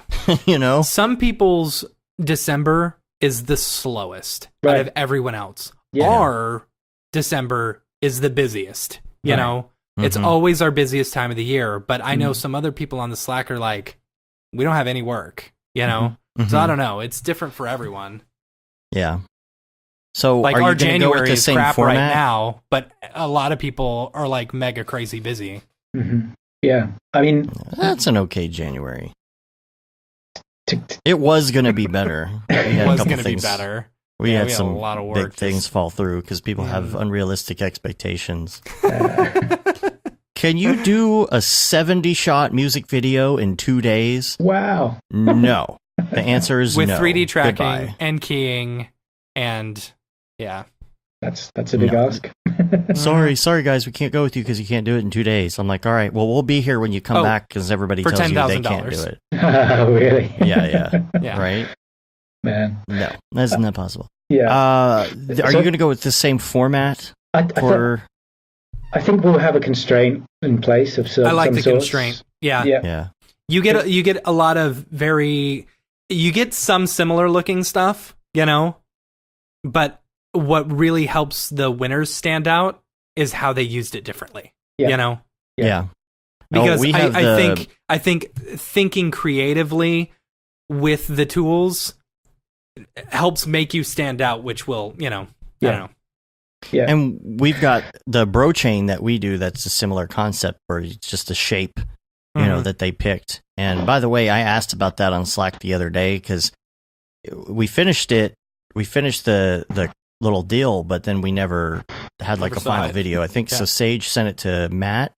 I don't have it. What kind of was that? No, not you, Krause, Matt. Yeah. And he's gonna do it. The dome thing. Yeah. I put something in for that. That was ages ago. You did? That was ages nice. ago. Yeah, it all wrapped, but there was never like a final video of it. Man. So he's working on that. He said he's gonna send that soon. So it was a really quick thing because it was like we're done, we're finishing it, and all right, cool. But yeah. We'll do it. We'll do another one once we get that one posted. But that's a great thing to have. Just do something with this, and I think I would have. Yeah, I think that's cool. I think the constraint. The constraint. Also, so for example, if you've got a job or a client or something like that who wants you to do something, and they give you all these certain constraints, it makes it that much easier to be able to create something versus saying you have 100% creative freedom, make whatever you want. Just use this tool or whatever. I think the constraint is a really good thing. Cool. Yeah. Well, I think that's. I mean, we'll keep that, and it's just whether to run it at a different time of the year. But I mean, I might even talk to Insidium more, closely about it. Whether I don't know what's happening next with X Particles, but the way that they do things is. It seems like they give people early access now, and if you're on that, then it's not like it's under lock and key anymore, and it comes out when it comes out. Or unless you're in the beta, then you don't know about it until it's released. So this kind of more open way of releasing software is kind of cool. But I want to sort of integrate into the launch of it. Then I don't know if I don't know. Does that make sense? I don't know if it makes sense, but if I'm trying to coincide with the launch of it to make it a bigger thing, rather than people are like, no, X Particles just came out, and now you're sort of, because that was the initial worry that people would say, oh, but I bought it in their sale, and now I could win it. Now I could win it, and I already have it. Right. But yeah, so I mean, I think if they're flexible on the old maintenance stuff, and that's cool, because then you get another 12 months on top of your license, which you have bought. So happy days. But they've added a lot of stuff to the content repository. They just announced this. This is wicked. Yeah, I'm assuming Mario has been super busy. Well, and I think I'm thinking that this one isn't here because I requested this from Bob specifically. Yeah. This snowball friction test, because they had all sorts of video of it, but I was like, please let me break this down and see how you did it, because there's so much stuff that you could potentially do with X Particles, and sometimes it's like, even if you know a lot of X Particles, Like, I feel like I have a pretty good understanding of all the options of particles. Sometimes I'm just like, I don't know what I need to put together in these different sections to make this thing happen. I know how most of the things work. I just don't know how to put them, make them do what correlate I want them to do. Together. Yeah. Yeah. It's like, oh, okay. And that really helps your understanding to be able to take a project like this and break it down and be like, oh, okay. And so next time something comes along, you're like, okay, well, I know how they did that portion of it now in this new thing I'm working on because I broke this thing down. And so breaking down scenes is incredibly helpful. So just being able to look and see what someone else did. Yeah. I mean, yeah, and also when you look at something like this, it's usually really simple and just a really clean setup as well. It's just like you're like, oh, that's all it is. That's like 2 buttons. Oh yeah. All the fluid. I'm really interested in fluids and grains. You know, like the sandcastle one is really cool. I kind of wish there was like I kind of wish these actually had like a little video right here that you could click on to see it play out. So. You know, yeah, just hover over it and the GIF plays or something. The sand stuff, the snow stuff, that's what I'm most interested in right now. You know, but there's some other great stuff, the water, the smoke stuff, like the smoke grenade you can download. Yeah, maybe they had more time. Or alternatively, they should include like a render with the download. Like instead of a still image, just a video of it moving. That'd be cool. Yeah. But so it looks like some people have said December is a good time. Ken said that. And I don't know. I mean, the next thing is like, is it too long? Like the time that people have? Because I always feel until like entries drop in, I'm like, oh my God, is this going to work again or not? Oh, because you don't know. You've got all year. You don't know. Well, is everybody going to do it in December? You know. Well, yeah, and so if I set the challenge up in October time or whatever, and give people a few months to do it, something. I think Jason Polly, he put his entry in really quickly, and I was like, great, thanks, man. You know, we're getting something in there, and hopefully that will encourage others to do it. And you can do, we'll let you know in a year. Entries as well, right? You can't, no. No. So you may learn something new in December that you didn't know in October. Can you redact your original? Yeah, can you redact your original and then resubmit? Interestingly, no. I mean, I'd say no, but I mean, Vimeo allows you to change the video file, doesn't it? Oh, there you go. There you go. So that's true. It'd be tricky. Yeah.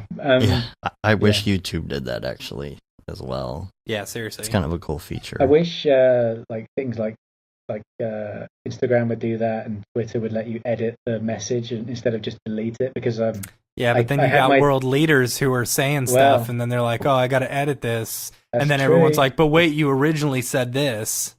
Right. It's all lies anyway, right? It is all lies anyway. Yeah. So, It's only when you post something on Instagram and where you're tagging somebody like Maxon or Insidium, they're different on Twitter. And which I found out today, and I was like, hey, this is just some random person, and the Insidium one doesn't even exist, so I'll have to delete that and repost it. Thanks. That's funny. Yeah. Let's go to a couple links real quick, and then I want to do a Beeple's People.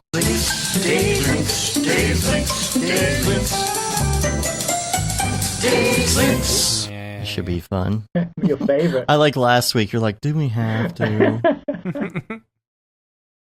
So, quickly, some links that we got here. I wanted to reiterate the Colorado Motion Meetup with Matthias from Maxon. He's going to be at EJ's Colorado Meetup, which it's coming up pretty soon. It is, I think it's the day after I leave.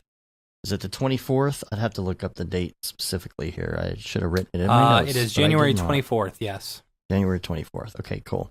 So just wanted to remind everybody about that if you're in the Colorado area and you want to go to that meetup. Also, Brandon Clements posted this Project Soul Part 2. It's just another example of just amazing RTX performance that's coming. It's insane. This real-time stuff is insane. It's so much fun to watch, and it just reminds me every time I see this. We watched this before. This is part 2, though. Oh, part 2. Okay. Yeah, this is RTX part 2. I think I'm going to get very left behind in the near future if I don't start learning how to do more of this real-time stuff. That's just my opinion. I don't know. But I don't think.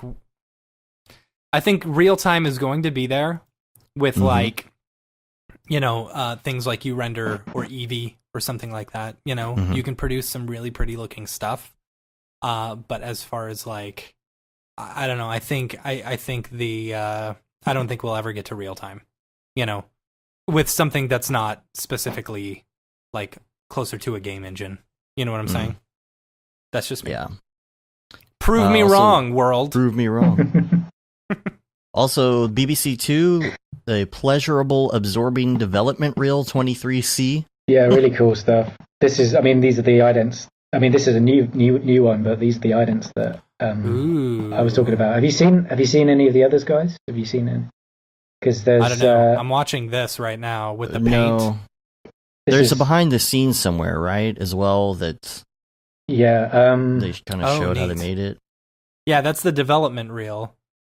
Oh, this is the development reel. Yeah. That's the behind the scenes. Oh, yeah. There we go. It's kind of in the middle there. So they're showing how they did it, by just adding paint. Yeah. Wow. These are. Wow. I'll send you. Super rad. All right. Yeah. Future. Right. I think it's Future Deluxe, maybe, and some others. They were. Yeah. You want to check out this.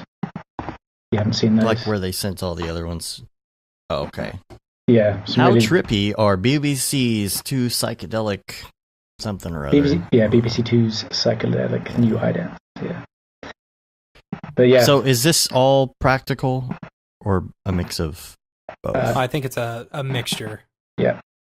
Okay. Yeah, because it seemed like watching the behind the scenes stuff, it was like some of it was done with actual paint, and then some of the other stuff was done with 3D.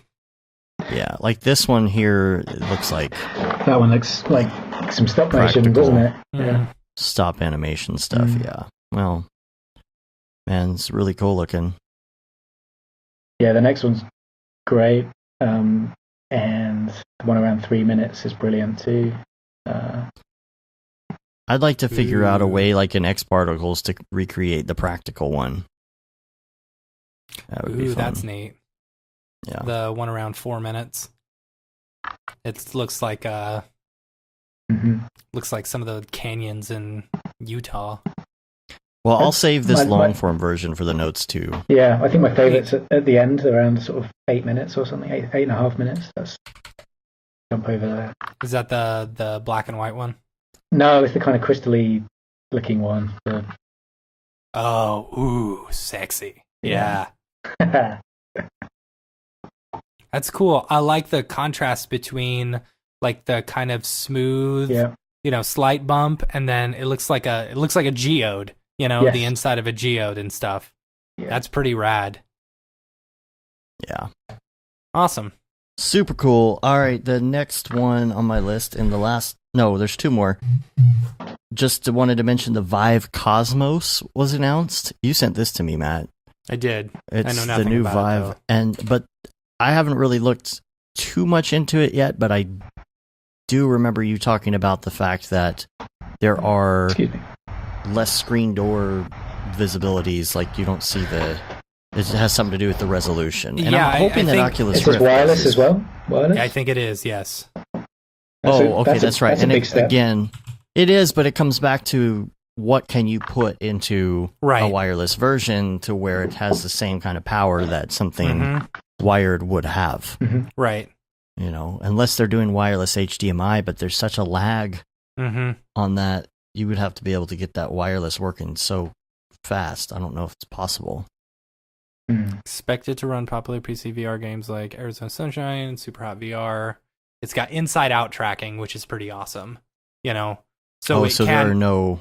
Yeah, so you can actually, and the headset flips up, kind of like we did at whatchamacallit?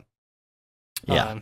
What's that called? Yes, at the VR thing. Yeah, the VR thing. The Void, yeah. It flips it's up. Cool. I do like they've got that. flip up, which I really liked. You know, you don't have to take it all the way off your head, and it helps with glasses when you're wearing glasses. You remember the pretzel episode of The Simpsons? Where I don't know. She was selling pretzels, and then there was a rival, like pita company, and... Where Marge is selling pretzels? Yeah, and they kind of get the mob involved. Yeah. And so all of a sudden, like, the mob is at their house, but then there's this entire, like, Japanese gang of, like a Japanese mob that is fighting them, and then they're all, like, ninjas and stuff. There's a fight happening in the house. Yeah. And so they're at the house, and Homer is watching out the window, and Marge is like, no, you gotta get away from the window. And he's like, yeah, but that one guy, he's just standing there doing nothing. He's gonna do something cool. He's gonna do something. And as soon as he walks away, you hear it happen, and he's like, oh. Yeah. I feel like that's what Oculus Rift is doing right now, because Vive has come out with all of this stuff, and Oculus has not announced anything for the wired version. And I just have this feeling that they're working on something. It's going to be inside out. It's going to be wireless. It's going to maybe wireless, but it's going to have super high resolution, all these new features. And I feel like they're going to all of a sudden be like, bam, here it is. Oculus? Yeah. Nah. I feel like they haven't updated. Nah, they're too. I think they're too consumer based right now. They're trying. Like, here's the thing. Like, but it is a consumer thing. Yeah, everyone's trying to sell the. They're trying to convince, like with the Go, for example. Ugh, like yeah. I know, and you know here's the thing about the Go. I tried it out, and I was really impressed with the fact that you didn't have to wear like earphones or whatever, and it had sound coming out of it, which was super cool. Parallax. There's no yaw or whatever. So you move forward, you move backwards, you feel totally disoriented. It's only slightly different than a Samsung VR, which sucks. You know. You know the bone. What do you call it here? Sorry. Sound where it resonates into your bone, and so you can hear it, but no one else can. I feel like why not be able to? Why would you not build that into a headset, and then you wouldn't have to put the earphones on? You just as soon as you put the headset on, you're hearing it. Plus, you can hear all the other stuff in the room going on. It's mixed reality for your ears. It's AR for your ears, essentially. Yeah. I don't know. The sound was very cool, you know, on the Go, but it was very disorienting, you know. Especially when you're used to being in a good VR experience, where you're used to walking around and used to turning your entire body and moving a little bit, you know. I think they're going to surprise us. Yeah, I don't know. I really do. Also, the Jet Fluids plugin. This looks interesting. It's in beta and it's free right now. Yeah. I don't know. I don't know. I'm getting skeptical of all these things that I see are free and stuff like that. It's like, oh yeah, we just released this, and it's like, oh, this is in development. Awesome, cool, that's great. Okay, so what does that mean for me? You specifically say don't use this in production. You know, it's like, this is a cool concept. It's for people who want to try stuff out, really. Yeah, I know. Well, that's what a beta is usually about, right? I know. Yeah. It's just like, with the what I was looking at, they were saying you have to have a collision in there in order to even use some of the flip fluids and stuff. That might have been an older version, but you know, it's like, okay, there are major limitations and stuff. I don't know. Well, I know it's cool that it's who free, are bored, and if you want to play around with with it, that's awesome. That's totally cool. I will not deny that that's very neat. You know, it's just. That's cool, I guess. Yeah. Like, see, if I had the time, I would totally be checking this out right now. Yeah. Because I mean, I'm gonna try everything and see which one I like the best. You know. Mm-hmm. Yeah, true. I mean, is it?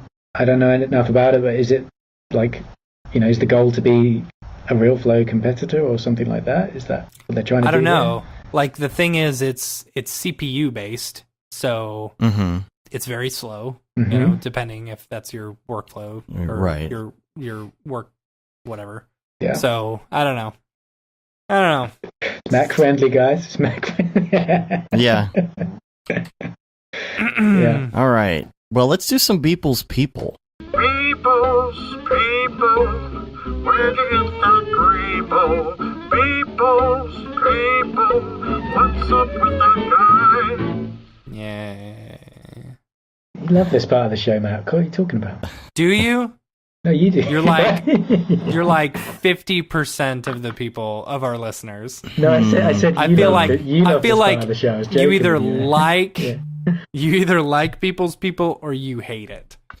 One person complained about it on an email or a comment one time. Oh, really? So that equals 5 billion people. All right. Take out your Beeple viewer of choice and go to January 10th, Year of Our Lord 2019. Quick one. What is your Beeple viewer of choice?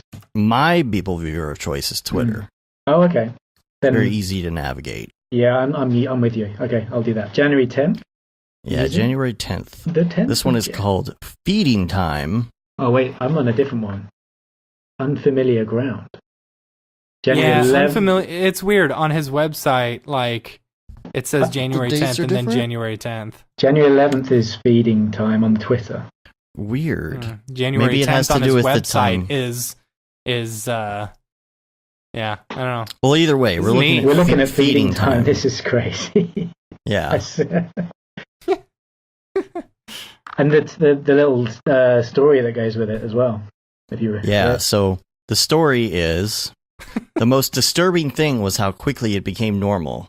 We'd already gone this far, blown past more lines in the sand than we could possibly count. Most people don't believe us, but it was actually the machine itself that came up with this idea. By that time, though, we were so focused on improvement at any cost that, to be honest, the ethical arguments were pretty muted. We just greenlit things, and the machine mostly took care of the rest. As revolting as it is, from a purely scientific standpoint, it made total sense. We were trying to feed the machine the most brain-friendly food for maximum neural cell growth, and had sort of plateaued with regular food, when the machine realized that growing human embryos and eating them would be a far superior food source. I have to admit, most of us were secretly intrigued to see if it would work. Of course, the results were absolutely stunning. The brain growth was up over 70% in the first month, more improvement in 1 month than we saw in the last 3 years combined. Even though it became totally accepted after a very short time, you could tell there was now this general unease in the air. I think what bothered people the most was not that we did it, but that we weren't even the ones to think of it, and now we're just waiting for what suggestion comes next, knowing deep down we'll be powerless to say no. Ooh. So, Eating babies. The audiobook version. you were so busy trying to find out if you could, you never really stopped to think if you should. It's like a modest proposal for preventing the children of poor people from being a burden to their parents or country. By Jonathan Swift. It's interesting. So the guy on the little bridge thing is just legging it. He's like, I don't want to be next, eat the baby. I don't know. I feel like he's just casually strolling along, like this is a normal thing. Yeah. Try not to look, It doesn't look like he's fleeing. It's See like, no evil. this is just a machine that's working as it should, Right. eating babies. Everything's okay here. Yep. Mm. Weird. I don't know if The next one. I don't know. Be I a don't know good if- source of stem cells. Right. Trying to grow that other arm. Yeah. Right? Exactly. Yeah.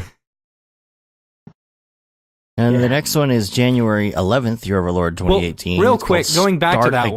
one, as far as talking about the way it looks, like I really like that it almost looks like brush strokes,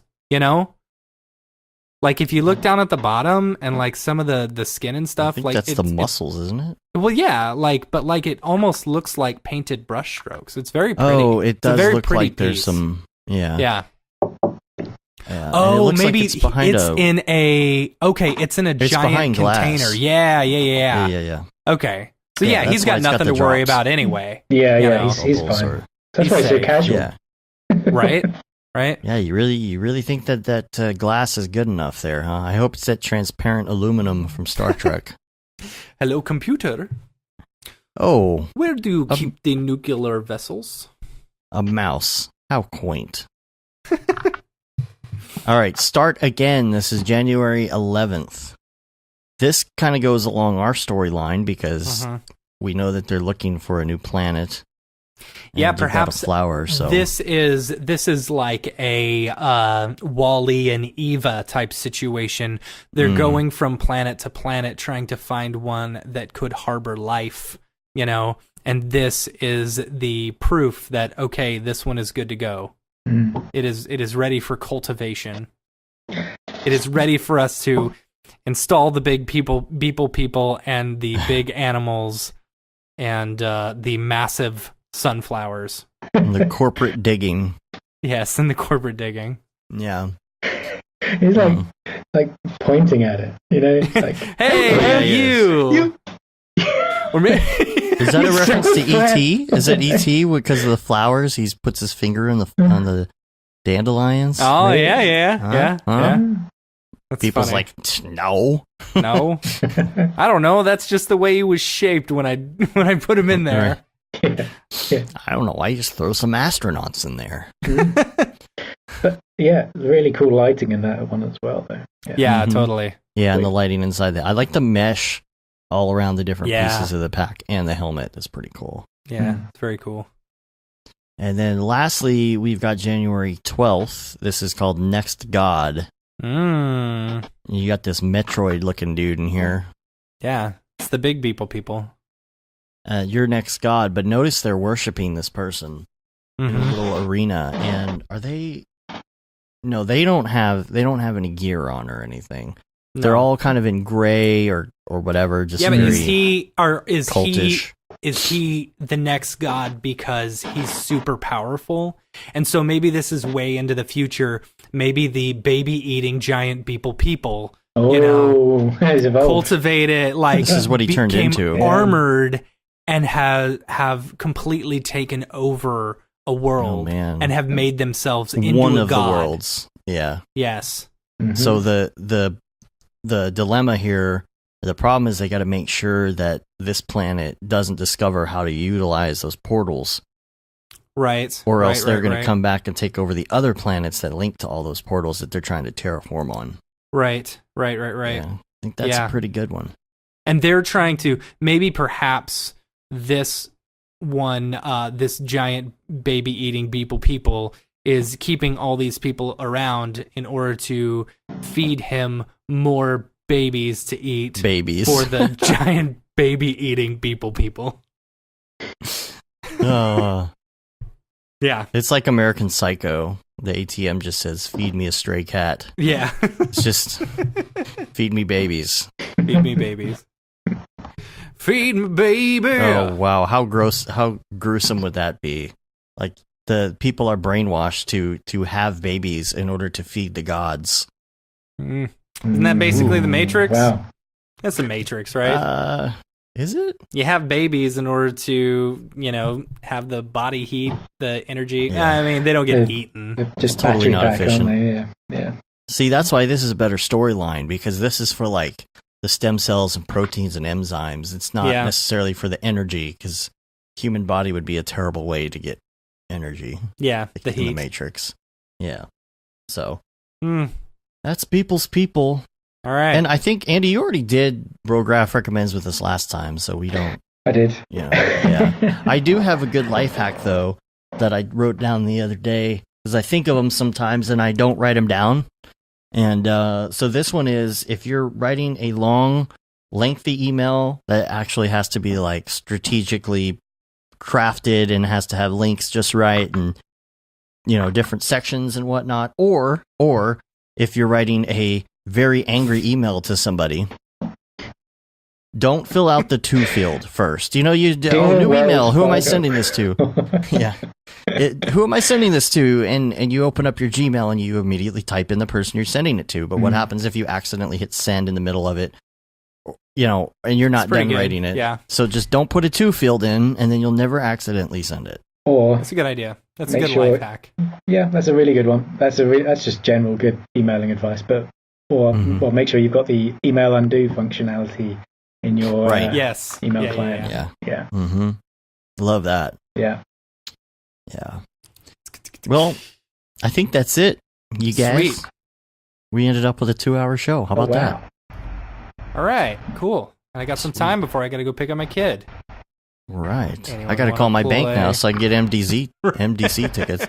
Oh, that's what I was going to circle back to, by the way, the gaming stuff. So we have been trying to get on all of us at the same time to play Switch at certain times. We got like 6 of us on the other day, and it was epic. It was fun. It was great.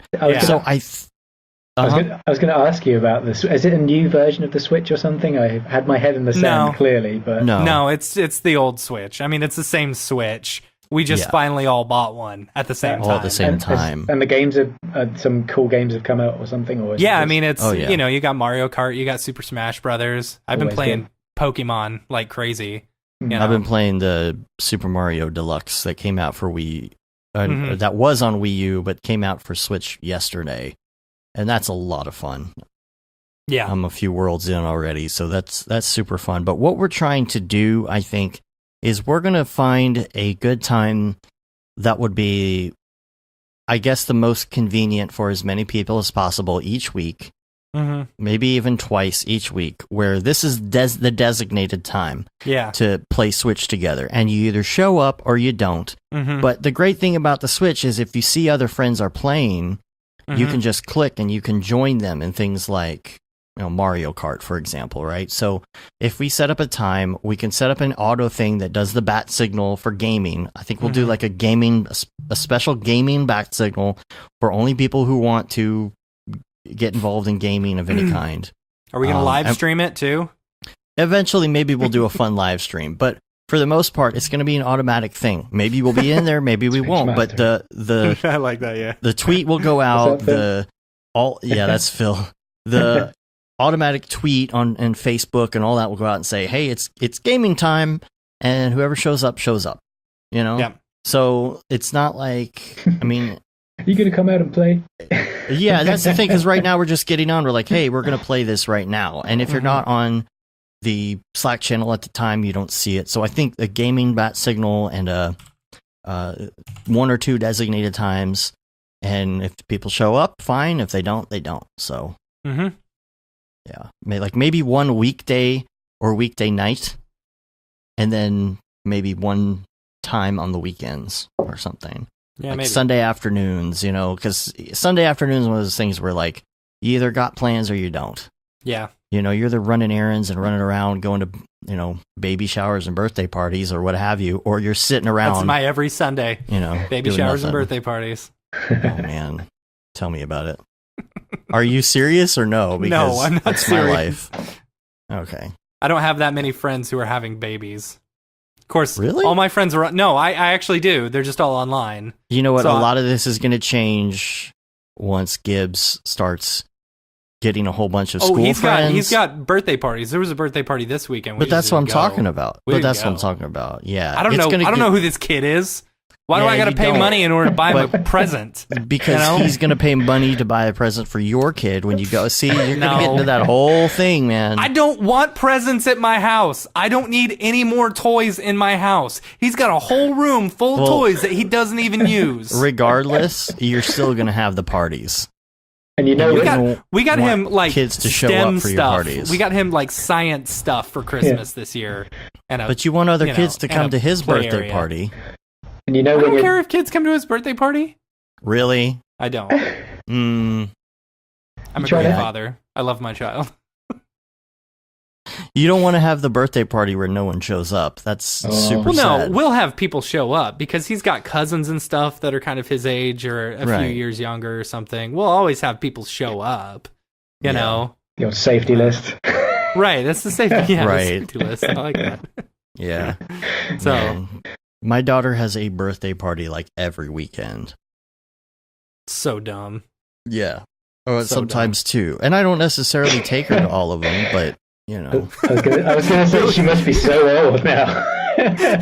Billy said, "I've been the only joke. person who showed up to a birthday party before. You don't want to be there." Oh man, yeah, that's funny. So, all right, well, we're gonna get out of here. You can rate us on iTunes, leave a review. You could also subscribe to us on your podcatcher of choice. It helps get our ratings up. We haven't looked and see if we had comments or we don't on iTunes in a long time. But tell your friends about us. Tell them to subscribe to us. Tell them to check us out. And remember, you don't have much longer to get in on the Slack. Sign up for a if newsletter. You're watching live. And you said you could say you've been there, done that, got the T-shirt with the No Brograph, No Mograph tee, the Kate and D. Simone limited edition shirt, the Paul Babb, Feel the Bab 2020 shirt. All the profits from that goes to Doctors Without Borders, the Render Things hoodie and shirt. And that's it. Of course, we're on Facebook, Instagram, Twitter, YouTube, Twitch, Brograph.com, all the stuff and things. This doesn't let me sort by time on the ratings. Andy, where can people find you? Right there. I'm called Andy.com, and I'm on Instagram, Twitter, LinkedIn, Vimeo. But yeah, you'll find me mostly on Instagram and Twitter. But yeah, that's the thing. Thanks for having me again, guys. It's been awesome. Yeah, man. Cool. Appreciate it's always you being great. on. All right, Dave will see you in like a week or so. All right, I'm looking forward to it, mate. It's gonna be cool. I'll be at home. Yeah. All right. Until next week, I'm Dave. And I'm Matt. I'm Andy. See you later. Have a good one. Blood Bros.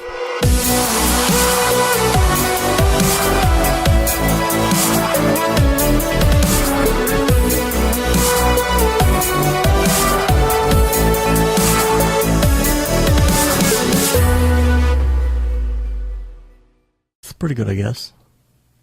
Brograph.com, an online resource for learning Cinema 4D, After Effects, and other motion graphics tools specifically catered to help you prevail as a motion graphic designer. What's up, bros? Welcome to another Brograph motion graphics tutorial. With tutorials, plugins, and now a podcast with tens of thousands of listeners worldwide. Yeah, it's a great community to be part of. We give you professional time-saving tips, industry news, interviews, shortcuts, and lessons that help keep you current in the world of motion design. Throw in the HDR Studio, take the render settings, pick the HDR, put in reflection, and gorgeous. I love projects that scare me. When our art director comes to us and asks for something that I had never done before, man, it gets me pumped. Our weekly long-form podcast will give you the latest news, help you in your file management, hardware configuration, and client relations. Learn about the latest render engines, modeling techniques, and workflow integration while staying entertained. Real nice banana. Ah, that's so funny. All right. I'm going to live forever. Our Brograph Talks are a chance to see the way industry leaders from around the globe are changing the face of motion design. Sometimes you got to make stuff that you're not going to put on your reel, and I'm not here to judge.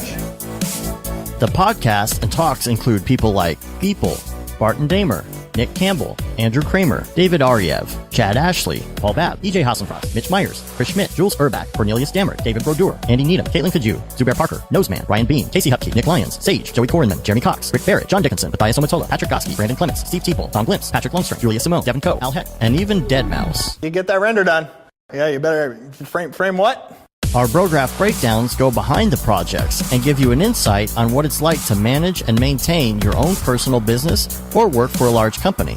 Join us for live sessions, check out our useful plugins, watch time-lapse projects, interact with us, and send us email questions and topic ideas. Or just hit the Rando Render button and do an imaginative daily that'll keep you on your toes. Take all your dreams and let's do it! Subscribe today and get automatic updates on the latest tutorials, tricks, tips, and inspiration brought to you by industry professionals Dave Koss and Matt Milstead. We don't care how you get here, folks. Just get here. Subscribe now to Brograph Tutorials.